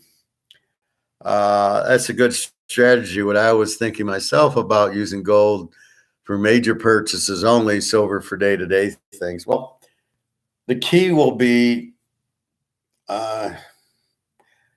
I missed your first one. They actually already use digital dollars at the bank level. It's just not used at the regular consumer level just yet. Well, I don't think they'll ever get there in the U.S. I think the intention is if you're Switzerland and you're the central bank of Switzerland and you need to send money to Germany, that's when you're going to use the digital dollar. You're just digitally going to send them instead of the idea is right now, Switzerland has to buy U.S. dollars to buy euros. They can't buy euros with Swiss franc. So the intention is to get out of the dollar is to just take the Swiss francs to buy the euros. That's the intention. But I don't think it's ever really supposed to go to the people level. I think what happens is we go to the bank and the bank goes to the feds and the bank uses the digital to move the money over. But I don't think it's ever been intended for us at our level to use digital currency. There's no way that can possibly happen, especially in America. JP Morgan will not allow him to not print this. So he's not giving up his monopoly in that. And how are you going to do 350 million Americans, not including all the other people that do business in America? You're going to have 500 million people on the Federal Reserve digital currency? Are you kidding? How will that work? This is the U.S. government you're talking about. They're a bunch of morons. They can't do it. They're 10 years away. So in here, they're 10 years away. In China, they're trying to do it, and they can't. They're just testing it. It's so far away for them practical. Will it be like crypto? But I don't, that idea, I guess, but I don't really know how that works. So I don't know. They may never get there. I'm not sure, but they will give it one hell of a try. I don't know. Who knows? Did you speak about the riots in Nigeria over their digital currency? No. The country is in revolt. They are really trying to force them to take it, have yanked bills out of circulation. It's a mess. That's Nigeria. Well, as I read, one of our rules on money. So rule number one has got to be portable. This is for a medium of exchange. So you got to be able to have it in your pocket. Then it's got to be scarce, which I doubt digital currency is going to be scarce. It's got to be divisible for small exchanges. I don't know. Fungible, everything is the same. Well, I don't know that either. Acceptance and durable. Is it acceptance? No. This is exactly the same as electric cars. Does anybody really want an electric car? No. Maybe a few people, but I don't want one. Don't force me to buy an electric car because I don't want it. I'm happy with the gas one. I'm happy with my car not catching on fire and not charging the fucking thing when I can go to a gas station once every 2 weeks, put in 15 gallons of gas and drive out. And now I don't need to see it again for 2 weeks. I don't need the cold weather or rainstorms affecting my car or having it catch on fire. So I have no desire for that. This is also some weird plan. You're now pissing off Saudi Arabia. Like, if you don't look at that and you try to dig underneath it and go, why are we going to an electric car? To save the planet? Really? You think that's going to do it? We're a fucking planet. We get the sun, and you're telling me that if we gas-powered cars, we're going to blow up the earth? Really? Is that what's going to do it? I mean, it's going to blow up at some point, right? And maybe not. Maybe it's a billion years away, but we're not going to affect it because we have a car that is gas versus electric. Are you serious? Are we going to run out of electricity? How expensive is it going to get? So I don't have any desire for it. But that's what the digital currency is. You're trying to force it down our throat like you're trying to force electric cars down our throat. If people don't want it, they're not going to take it. You can't force them to do it. So this is interesting in Nigeria or maybe Zimbabwe. They came out with gold, and then the bigwigs said, oh, you got to, forget gold. You can't use gold. And the guy told them to shove it up their ass. The prime minister saying, no, we're using gold. We just got to come out with quarters and halves because people can't afford the ounce. But their inflation is so high, it's like 700% inflation. So they're going through hyperinflation, which is where we're headed, and they're already like, our only way out is gold. And that's what they're doing in Zimbabwe. And I've read you that kind of stuff. So that's really what the point is what are we going to do with what do you do? What do I call it? Say's law. I want a blue shirt. I'll make a blue shirt. But if you want to have, is there demand for an electric car? No. I'm going to make one. What are you going to sell it for? And as I read yesterday, Tesla's lowering their cost of an electric car from $50,000 to $27,000. What does that tell you? There's no demand. Nobody wants it. Nobody's going to pay $50,000 for an electric car. Hence, the market's here, and he's 50,000 and the market's here. We don't even know the market's at 27 grand. It might not even be a market, which I doubt. So now he's fucked. Tesla can't sell the car. So now they're lowering the price down to where they think the market is, but the market might even be 5,000. It might not be a market. So he's got all his resources and capital and equipment and buildings and staff that he's paying, but he's not getting revenue from because nobody's buying. Anybody that buys Tesla stock's got to be a fucking idiot. There's no reason to buy it because he cannot produce the cars to sell because there's no demand for the product. And that's the biggest thing. When I get an interview or I'm at a job and I see there's, like the job I was at, I saw there's no demand for the product. It's a want, not a need. And it's like, it's nice to have. Are you really going to want one? And it was going to it wasn't going to the public. It was going to like car companies. And you're like, does Ford really want to buy one of these? They can't sell a fucking car.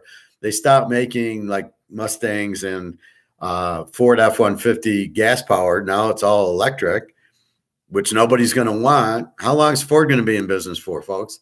Finally, we're going to get a new owner of the Lions. I'm so excited. And that's really what is happening, right? So uh, you got to understand economics and the market, right? Is there demand for the product? So you can't make a product that there's no, I'm going to make yellow shirts. Nobody wants yellows. They want blue and green and red. Nobody wants yellow. So you're never going to sell it because there's nobody to buy it. You need the market. You need this part of it.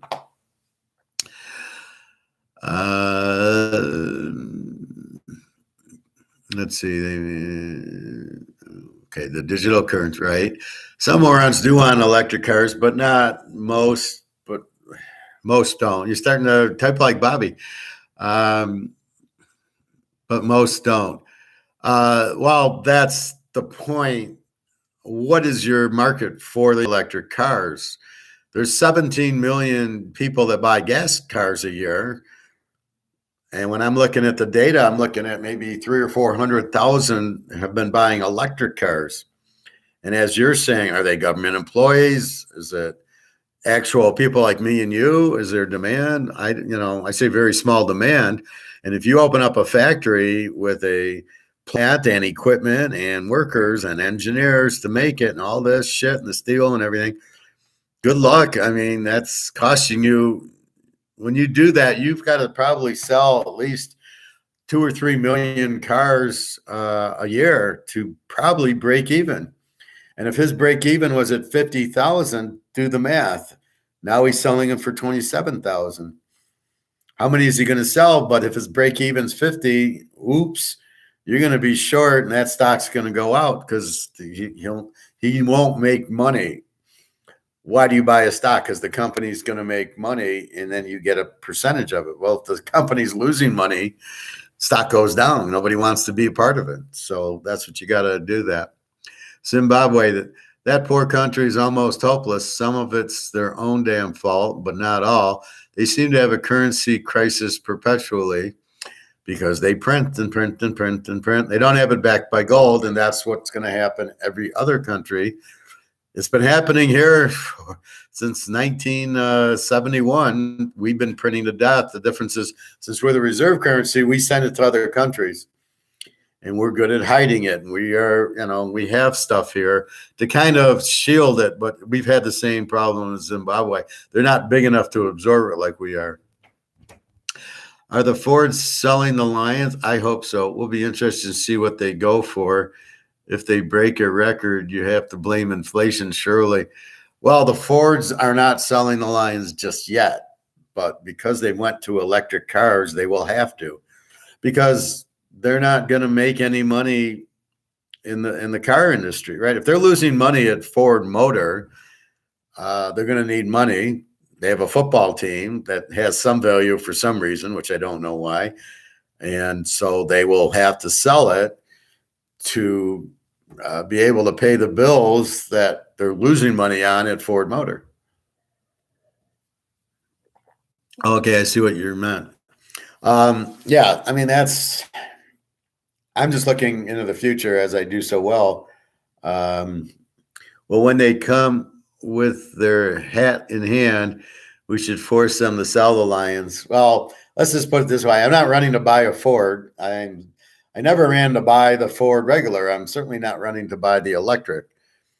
I heard somebody was telling me in the hot tub they went to buy a Ford. They wanted to buy a Mustang gas power, and the lady was talking him out of it. No, she wanted to buy a Ford electric, and the saleswoman at the Ford dealership was talking her out of buying the Ford electric because it doesn't work and there's major problems in it. Believe me, Ford is one of the useless. Their people are just idiots. Their engineers, their management is just how they're in business. It's just the Ford name. Otherwise, they're just a bunch of idiots. And I worked there a couple times, and I was just shaking my head going, I should be running this place because these guys don't know what they're doing. I sat there in a meeting. Did the guy mention why he wanted an electric? Oh, I don't know. I don't think it was him. I think it was a family member. Well, they're probably like the communists I talked to. And I've been ignoring the communists. It's driving them nuts, and I'm loving every minute of it. And I think why is he reading Karl Marx? I mean, it's the same thing because they're fucking out of their minds. I think some people actually believe it and go, "Oh my God, I better drive electric to save the planet, save the environment." I think that's why they do it. They actually are that stupid that they're they listen to the government, right? That's the one thing I never do is whatever if the government says today's Tuesday, it's Thursday, or if it's the sky's green, the sky's blue, whatever they want to tell me, I don't believe them. I believe 9/11. I don't believe they went to the moon, and all that's been proven that's not real. I would love to bother a communist. We need updates on how you rattle him, Professor. Should be a daily segment of your class. Well, it is, but I don't talk to him. One of my things being what I am, he came up to me. So I'll give you an example. So the other day, my back's hurting and it's Thursday and the back's hurting, but they're having a swim meet. I never seen a club have so many swim meets with other clubs. And they close down where I run in this sideways lane. So you got lanes going this way, and then there's this lane going that way. So I'm pretty much by myself running to try to. I always do it to keep in shape, and I do some aerobics. And then it's now with my back, I don't know what to do. I do some stretches in there also. So it was closed Thursday. So I'm just and the problem is the regular pool is like 3.5 feet tall. So it comes up to my stomach, which is not a good, idea to run in. So I'm in the back where it's the deepest, and I'm just kind of walking around trying to stretch my back out. And he goes, "Howard, how you doing?" And I ignore him. So he says it again. I ignore him. Then we go in the hot tub, and he comes in. He says, "Oh, I was saying hi to you over there. And you must not have heard me unless you were ignoring me." And I didn't make eye contact. I just pretended he wasn't there. The problem is, what am I going to talk to this idiot about? I already had a conversation with him last Saturday when I met him, and he told me he's a communist. And I basically, when I got done laughing at him in his face, said, "Well, I'm a Austrian economist. I'm a capitalist." And he starts blaming capitalism as the problem, right? You guys with your class warfare or whatever you call it, because people make different amount of money. And I go, that's not capitalism. Capitalism's an economic thing. Capitalism is about, as I teach, free market, supply and demand, Say's law, have gold. It's about freedom. It's about being free to do what you want and having strong dollar and a strong law and gold for currency. That's what I am, right? That's capital. That's Say's law. That's Adam Smith. That's it. That's the best thing for us to be free, is to get the government out of our way. And he starts going, "Well, I read Karl Marx." And I'm like, "Oh my God, who the fuck would read Karl Marx? So seriously, you have a choice of reading Adam Smith or watching a movie or YouTube. I'm reading Karl Marx," comes out of a guy's mouth. "I'm a communist." Now, you know who you're talking to. Plus, I'm an INFJ. I'm going to kick your ass anyway. What am I supposed to say to this? So I try to start going, no, that's not what it is. Capitalism isn't hurting the country. It's the liberals and the communists are hurting the country. But you can't explain it to him because it's not going to go in one. It's going to go right through him, right? He's not going to understand it or pick it up. So you're sitting there going, "What do I tell this idiot?" And the problem is, like, I go and I'm hearing myself go, "He's a communist. There's nothing you can say." Because if you try to teach as I do here, he won't hear it and he'll fight it, as he tried to do when I said it's not, no, it should be gold and everything. So I said, "Do you own gold?" And his response was no. And I says, "Well, everybody's who doesn't own gold and silver are fucked. And they're all gonna, go bankrupt." And he goes, "Well, then I'll be one of them also." And I go, "But you could save yourself now with some gold and silver. Why would you want to stay in dollars?" And so my thought is, oh, I guess you don't trust me. Oh, and then fuck yourself. So that was it. And you want to die with your dollars instead of turning them into gold and silver because you don't believe it.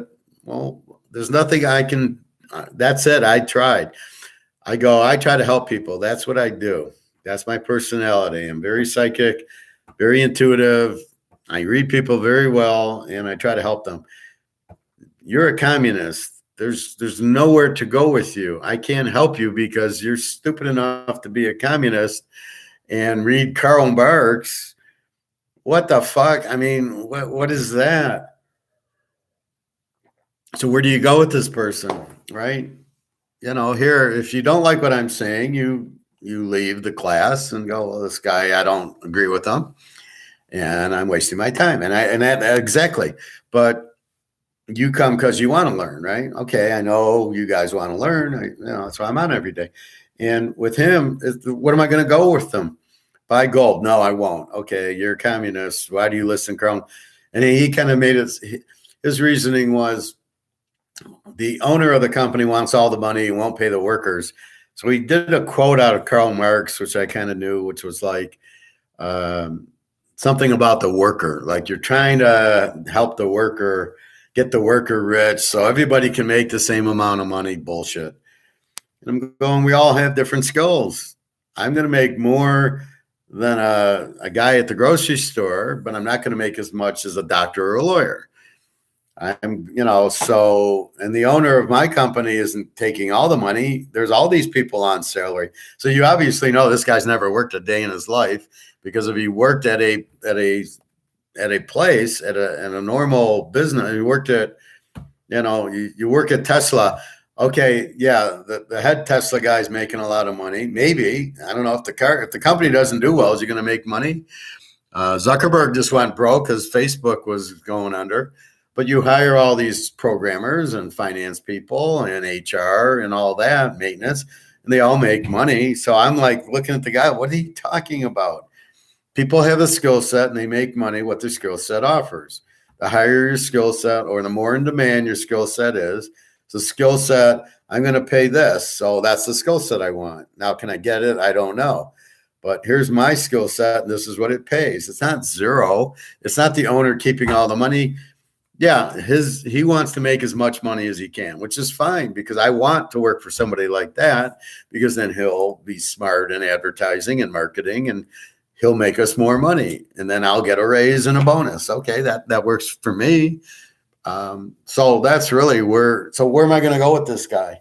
So now I just look at him and there's nothing I can say to him, because I've shot my wad on him. Okay, gold, no, that's communist too, boom. I got nothing more to say. What am I going to say? So I'm going to have a conversation with him. You know what my conversations are. So what am I going to tell him? Well, you should buy gold. I'm going to keep fighting with him to buy gold. Hey, you don't want to buy it. It ain't going to hurt me. I don't, I'm happy you and Bobby buy it, and Nick and everybody else. But it doesn't affect, if you didn't buy it, it wouldn't affect. I'd feel bad for you guys because I know what's coming, but it doesn't affect me at all. I'm not selling it. I'm buying it and showing you I buy it. So I go by my word, but you got to be kidding. So what do you talk to a communist about? So why have the conversation? I think is what I'm saying. It's a waste of time and energy for me to waste time saying hi, because I don't like the superficial bullshit. I don't mind you guys. That's a different story. But I don't like, here's a communist. Do I want to be friends with communists? Do I want to go have dinner with a communist? No. What is the point? Do I want small talk with them? No. How's Joe Stalin today? How's Putin? How are they doing? I don't want to have those conversations. They're just bullshit. I don't learn anything in them. And, I do that at poker, man. When I start having a conversation and I can see they're not listening, I just shut up and go, well, good luck, guys. You're all fucked, but too bad. I tried. So that's kind of where I'm at. So that's my communist update. If he's there today, it closes at 4:30, so I'm going to probably leave by 3. And so we got another half hour. But basically, it's just there's a lot of people I'll just see and I won't even say hi to because I've talked to them about gold and they don't want to hear it. Fine. I have nothing to talk to you about. Because if you don't want to hear that, what's our conversation on? How's the weather? That doesn't excite me. It's, not what I want to talk to a guy that is in a hot tub about. You should ask him when he plans on going to China or Cuba to live. I brought up Cuba and he thought it was a good place. I says, well, how's Cuba doing? Oh, Cuba's real nice. And I'm like, okay, you're so full of it. You're so clueless and such a bullshitter. My personality, and I've been watching a lot of INFJs. What the fuck am I? INFJs. And it says we spot the evil, we spot the bullshitter very, very quickly, and we just close the door on them. Is what it says. So we learn what you are, and then we're very good at reading you. And then if I can help you, I'll help you. If I can't help you, there's no reason to continue. There's no reason to say, I'm not going to talk to you. You're a communist. There's nothing to tell you about. So he'll get the hint. He'll say hi. I ignore him. He'll say hi. I ignore him.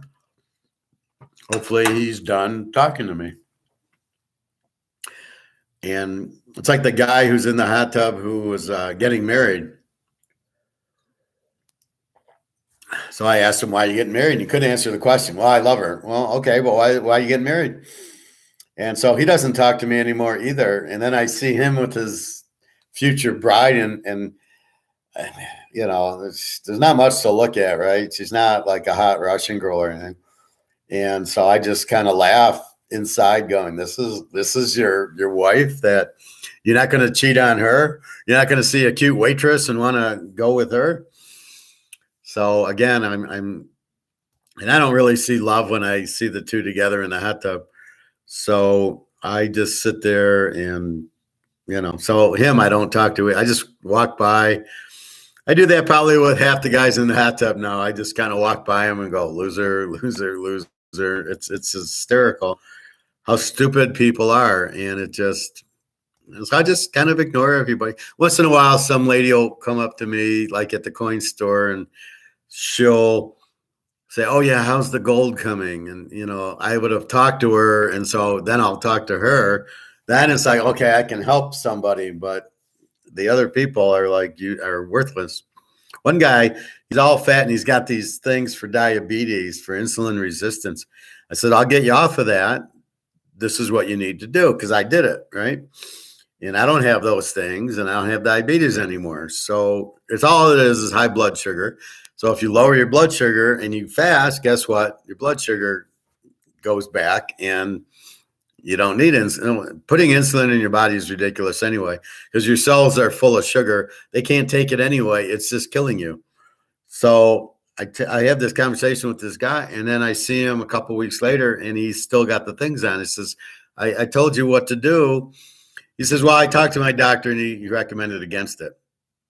And I'm going, well, I'm getting this information from a doctor. I'm not a doctor and I'm not recommending it out of me as my opinion. I'm getting this from a doctor I saw on YouTube who explains it very well. I followed it and I lost all this weight and my blood sugar, my blood pressure are down. Hello, McFly, anybody home? I mean, it's like, so again, he ignores me, what I tell him. And so I don't talk to him either. I just say, there's no point. If you're not going to listen to me, I have nothing to say to you. And I'm not really there. I'm not really there to make friends. I have my friends. I have my friends here. I have my girls in Europe. I'm not really here I'll make friends if we can make friends, but I'm just there to work out and take my hat up, fix my back and relax. And I say hi to the girls, but I don't really, if you don't want to listen to me on gold or you don't want to listen to me on curing yourself from diabetes, I'm only trying to save your life. And if you don't want to learn it, I don't have anything to say. I'm like, what the fuck? So you either don't trust me, or which is apparent is you don't trust me. Well, fuck you. I don't have time for that. I wouldn't tell you something if I wasn't sure on it. If I didn't do it myself, I tell you to buy gold and silver, and then I show you my gold and silver, right? Obviously I'm buying it. I have it. So I don't tell you to do anything I wouldn't do. Again, my avocado, right? I eat avocados. Well, there it is. I'm eating it. So I only tell people to do what I've done, which has worked. So I've already tested it. It works. Now I'm telling you, okay, this is how you lose weight. You fast, because you need to let your body do it. Professor, did you see my previous comments before the one with China, or did I get censored? I had like 2 long comments before that. I got your Zimbabwe one, the Ford selling the Lions. Love to bother a communist. We need updates. No, I'm curious the motivation of these people. Did the guy mention why he wanted to look? No, that's all I saw, Phil. It's weird. Jesus, why are all the censoring? That's ridiculous. I should be the one censoring, not them.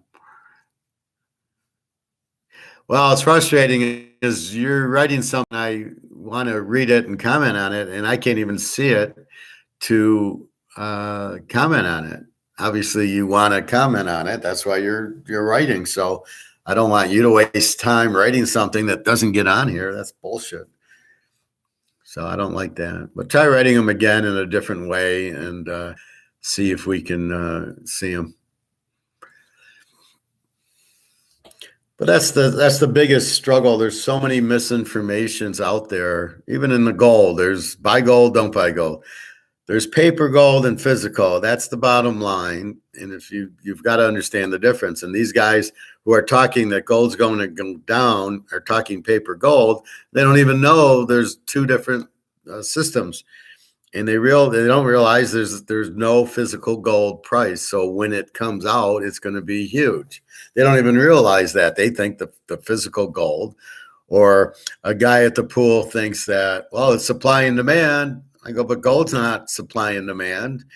And these people are so fucking stupid. The level of like just believing without really understanding what you're believing. Just blows my mind. So like the lady who I hadn't seen in 2 years, and she says, well, I try to learn all the time. I go, but who are you listening to? Are you listening to people like me, or are you listening to Keynesians, communists? I says, you got to be very careful who you're listening to get the information, because there's so much bad information out there. You'll listen to the bad information and you'll be all screwed up. It was about the founding of communism and stuff. I wrote to, I think, informative comments. Okay. The founding of communism, Karl Marx. Just reposted a comment that starts with communist. I can see if you can. It says it was about the founding of communism and stuff I wrote to, I think, informative comments. Those are the 2 that popped up, Phil. So instead of using the word communist, just put CO, something like it. Don't put, the posted a comment that starts with communist. Don't spell out communist. Just put COMM on. I don't know what it is. The founding of communists was Karl Marx. He was a German who went to Russia in 1913, I think. And that started the Russian Revolution. It used to be czars or kings used to run Russia. And you know how they are. It's they have all the money and everybody's poor, and everybody doesn't want to be poor. Communism comes out as a party for the worker, and the workers are going to have money, and so they're excited, and they have the revolution in 1917. That's the founding of it, and then Stalin took it to where he killed and murdered millions of people during World War II and before. And even Hitler was scared of communism. That's why Hitler went to war with Russia. He did not want communism, but Hitler was a little bit strange anyway. He didn't like anybody, but all his was just really about stealing gold. He was more mafia guy. Okay, we'll try CCP or something. No, it started with Engels, not Marx. I will try to reword. Okay. Well, Marx wrote the book, right? Communist Manifesto. I don't know. Maybe Engels did, but again, I'm not really up on exact communist history and everything. I don't read it myself, but I read it years ago, probably not a lot of it, but I'm more interested in Austrian economics. But basically, it's brutal. It's basically government control. That's what it is. And they don't have free markets, and they just tell you what it's going to be. Or you can do CCCP, like the hockey team. Or just say Russia. No, it's there. Okay. That's fine. But regardless, it's a very evil thing. It's government runs everything. The people, the friends I know in Russia and in the Ukraine when it was communist would have to work very long hours for very little pay. The government controls the pay, the prices, and they get it all. They're the rich ones. And then, if you say something, you'll go to jail, Siberia. The richest of any given society is fully on board with Russia because it simply concentrates wealth in the top 0.5% of society. Everyone suffers for the benefit of the very few. Okay, I tried to reword some of the comments using CCCP or Russia. Hope they went through, but I have little hope. I just read the last one. The richest of any given society is fully on board with Russia because it simply concentrates wealth in the top 5. Everybody else suffers. Well, that's the problem, right? So could I make 100 grand in Russia like I make here? I don't know. That's without working there. I don't know. I know they work long hours for little pay, but none of them really have the skill, nor do they have the business, right? Because everything's government run, there's not a competition. So there's not GM, Ford, Mercedes, Toyota there. Those are jobs I get. But in Russia, they don't, they're all government run, right? It's government control. So I'm not really sure that you have that opportunity. Oh, so it's much more government run. That's what Keynesian is, right? It's government will run it.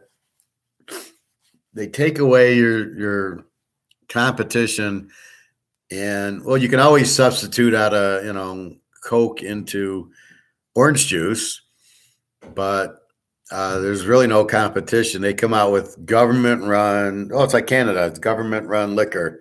They set the price. You got to go to the government store to get the liquor, right?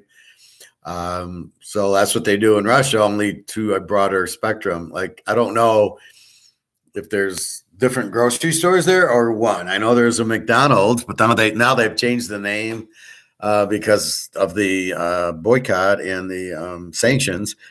There's some fake Coca-Cola now. So I assume if you go to the grocery store, when I go to the grocery stores in the Ukraine or when I went to Lisbon, there was Coke and Pepsi and everything. So it's a definite pretty normal grocery store of you can substitute different goods to get into your price range, but the government controls everything. That's why they're rich. So the guy leading the government, that's why all these oligarchs who own these super yachts are Russian, because one guy owns oil, one guy owns gas, he owns the gold, he owns, all the little the electricity, they own them. And, the ship, whatever it is, it's not open free market competition. That's why we have many rich guys and they have the oligarchs and Putin. And then everybody else is poor barely able to eat, and then they try to kill them all with the vodka, which is extremely deadly. Let's see. Okay, I tried to reword CCCP. Okay, good. I tried to reword each, but still only 1/3 went through. Freaking ridiculous. I can see them, but they are being blocked, and I'm forced to reword, which is BS. I'm not using slurs or any cuss words. Yeah, it's really bad. So an algorithm got triggered, and now it focused on this chat and blocking perfectly fine conversations we're having. This is why you suck, YouTube. It might even be zeroing in on you, Phil, or it might be looking, although you are getting some through, and other people get through that. Only the ones I like hidden or blocked because they were kind of really rude. Do I hide? So I'm not, obviously we can still see yours. So you're not blocked.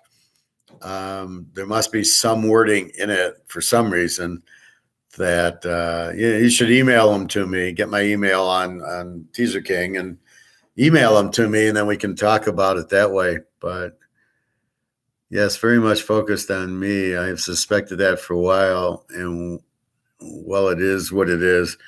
Yeah, send me emails. We can talk. Because they're not. I don't ever recall getting censored from what I'm saying. But yeah, these algorithms are ridiculous. What they are and what they do, they're very, very hurtful, and they fuck up stocks and everything. Or it's a good thing to blame. Oh, it's the algorithm. That's what's doing it. And I don't know what the fucking algorithm is. I was watching Moneyball, and what a joke that is. Oh, well, we'll get a bunch of shitty players who walk all the time, and we'll make a team out of that because they're cheap. Yeah, they're cheap because there's no demand for them because they don't hit their weight. And I thought it was stupid. I don't think it works, Moneyball. I don't think you get you win with pitching and defense. So I don't know what the fuck that whole movie was about. I thought it was really stupid. But then I was listening to the radio yesterday, and they're saying, oh, they're moving the fences in and stuff like that. And now there'll be more 300 hitters because now it's not a home run or nothing. And I'm thinking, the fuck is this guy talking about?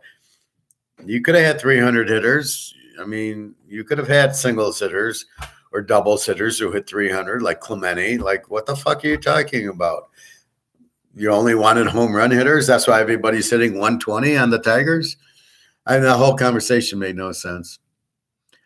Phil, I've always thought if they want a guy to not swing a bat and want to pay me 6 figures or more to do it, I can do the job. No, yeah, I can walk. I can just pretend, and I'm not going to get hit by the pitch every time. But basically, yeah, I mean, they just wanted people to make the pitcher throw a lot and tire him out. What a strategy that is.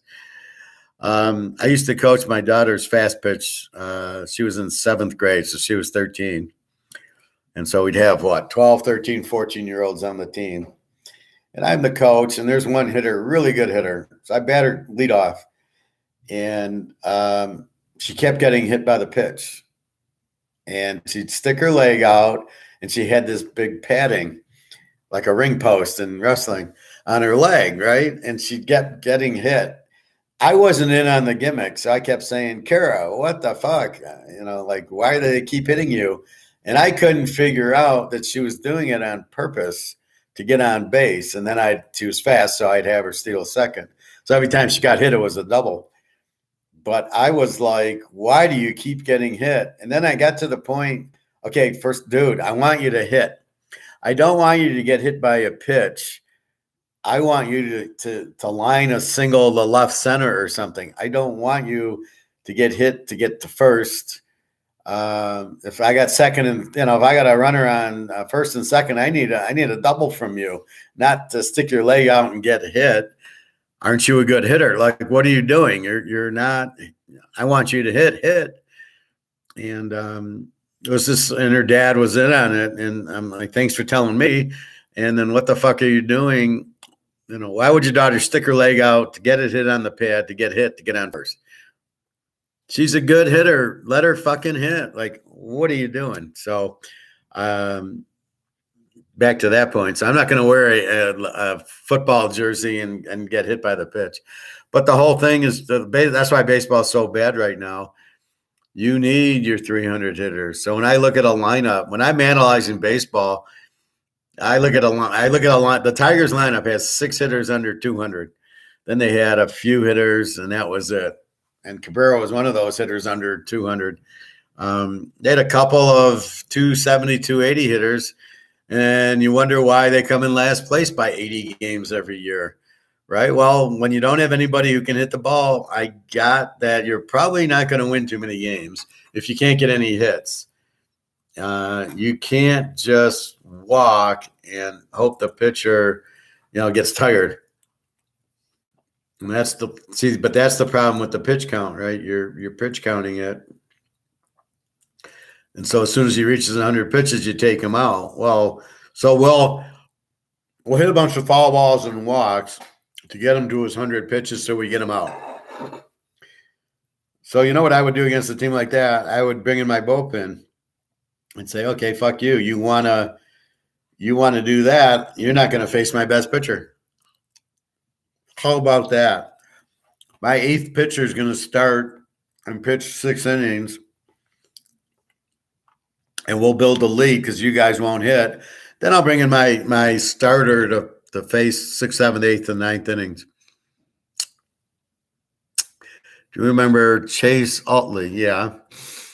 He set the record of hit by pitches, except he took them in the rib area constantly. Should have wore a rib thing. Okay, it's Philly, yeah. One masculine thing about baseball, maybe the only thing left, is the way there is an unwritten code to never show pain if hit by a pitch. Well, that's just idiotic. But I'd probably be wearing the rib protector if that was me. Some guys take a 96-mile-an-hour fastball to the back and stroll to first base like it's nothing. I know they're screaming inside. Yeah, absolutely. That's got to be the toughest thing. Where's Bobby when we need him? That's got to be the toughest thing is getting hit by that pitch. I mean, that's what kind of, it's hard to hit 95-mile-an-hour pitching is the fear of getting hit. So that's what, I'm a great hitter, but I don't know if I'm ready to hit 100-mile-an-hour pitching. I could hit 16-year-old stuff, but that was it. Yeah, we need Bobby's expertise on how that feels. Yeah, where is Bobby? He didn't show up yesterday. He's not like where is he all weekend? What has he got? What else has he got to do? I know he was having digestive problems, so I hope he was smart enough to fast. That will clean that up right away. You do a 75-hour fast, anything that's wrong with you will be cleaned up. That's what it does. That's what your body does. Just let it do it. All right, what do we got? All right. So I got about 5 minutes and 3 o'clock, and the pool closes at 4:30. So I just got to drive there and get in the hot tub and then maybe do the bicycle after. Remember the Braxton closer the Dodgers had in like 2000? Big tank of a closer type. I don't remember him. But I think they had a big one a couple years ago. And then when the Yankees have that one guy, Chapman, goes 100 miles an hour, but can't hit the broadside of a barn. That's what I have with like Lamar Jackson. He's not accurate with his passes. See, when I bitch about Lamar Jackson, yeah, he's a good athlete. I don't say he's not, but he's not a quarterback. In my mind, Joe Montana's a quarterback. He hits you in stride. He hits Dwight Clark on the catch. He beats the Bears. He knows where to put the ball. And Jerry Rice, he'd hit him in stride, and the guy would score a touchdown. Very, very accurate passer. Joe Montana. Lamar Jackson's not. Well, that's what I was having an argument about too, was that Andrews, the tight end in Baltimore, was all of a sudden now he's the best tight end in the league. Better than Kelsey, better than whatchamacallit on the Niners, better than ever. He's the best tight end in the league. And I'm like, oh my God. First of all, a lot of them are wide receivers now that are big, so they kind of play tight end. But how is he the best tight out of where? Why? Because he's with Lamar Jackson, or he makes catches that he's got to die for because Jackson can't hit him in the chest? I mean, the whole thing's stupid. Philly used to throw over 100 miles per hour. We're talking about Braxton. But I remember a walk-off homer from him. An announcer said that wasn't even fair. The guy started his swing when he walked out of the dugout. No other way than a guess. That was a great line. I'm going to take you back. I was like 5 years old, and there was like a 13-year-old who lived on my block, and he would pitch to me with a rubber ball. And he would pitch. I was 5, so it was fast, right? But I had amazing hand-eye coordination, I guess. He pitched it, and at first I swung and missed. He says, swing as soon as I let it go. So he lets it go. I swing. I hit it like 300 feet over some big house. It was in my old house, and there was this big like apartment complex. I hit it over the fucking roof of the complex, which was probably 100 feet away, and then over the roof. And the same, I mean, it was like he said, just as soon as I let it go, swing. And he put it right down the middle, and I was able to hit it. And I don't know how. I never saw it. I just could kind of feel it. And I was a great hitter considering I couldn't see the ball. I mean, well, you see it too, like you see it out 10 feet in front of you. Then you just swing at it and hope it doesn't move, which, at that level, it doesn't. When you get bigger, then they get the curveballs and stuff.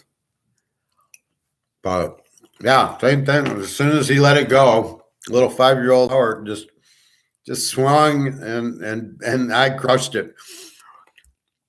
I got so excited. I was like, wow, not only did I hit it over the fucking big apartment complex, over the fucking roof. I mean, it was unbelievable. My dad had this game of telling me to run around our backyard, and he would try to peg us with a tennis ball. Oh my God. My mom hated it. My dad thought it was hysterical. There was one tree. He always got us. Jesus. You got a kind of a sick dad there. It sounds like a communist. And I'd electrocute everybody in the prison. I can see why your mom hated it. Well, moms don't want kids to get hurt. Yeah. Bad. Well, I try not to remember the Lions memories, just the good ones when they lost. That'd be the only game we'd go to was Thanksgiving. And we'd watch them lose. Well, they beat Oakland. I remember Fred Litton they got a 14-0 Raiders. And the Lions came back and won 28-14. And I don't know why that's, but I was rooting for the Raiders. I'd be like, wow, the Lions actually won a game. It was always hysterical. But it was nice going to the game. Something about it. My dad was in the Army with the guy from San Diego. So this was Johnny Unitas was on San Diego.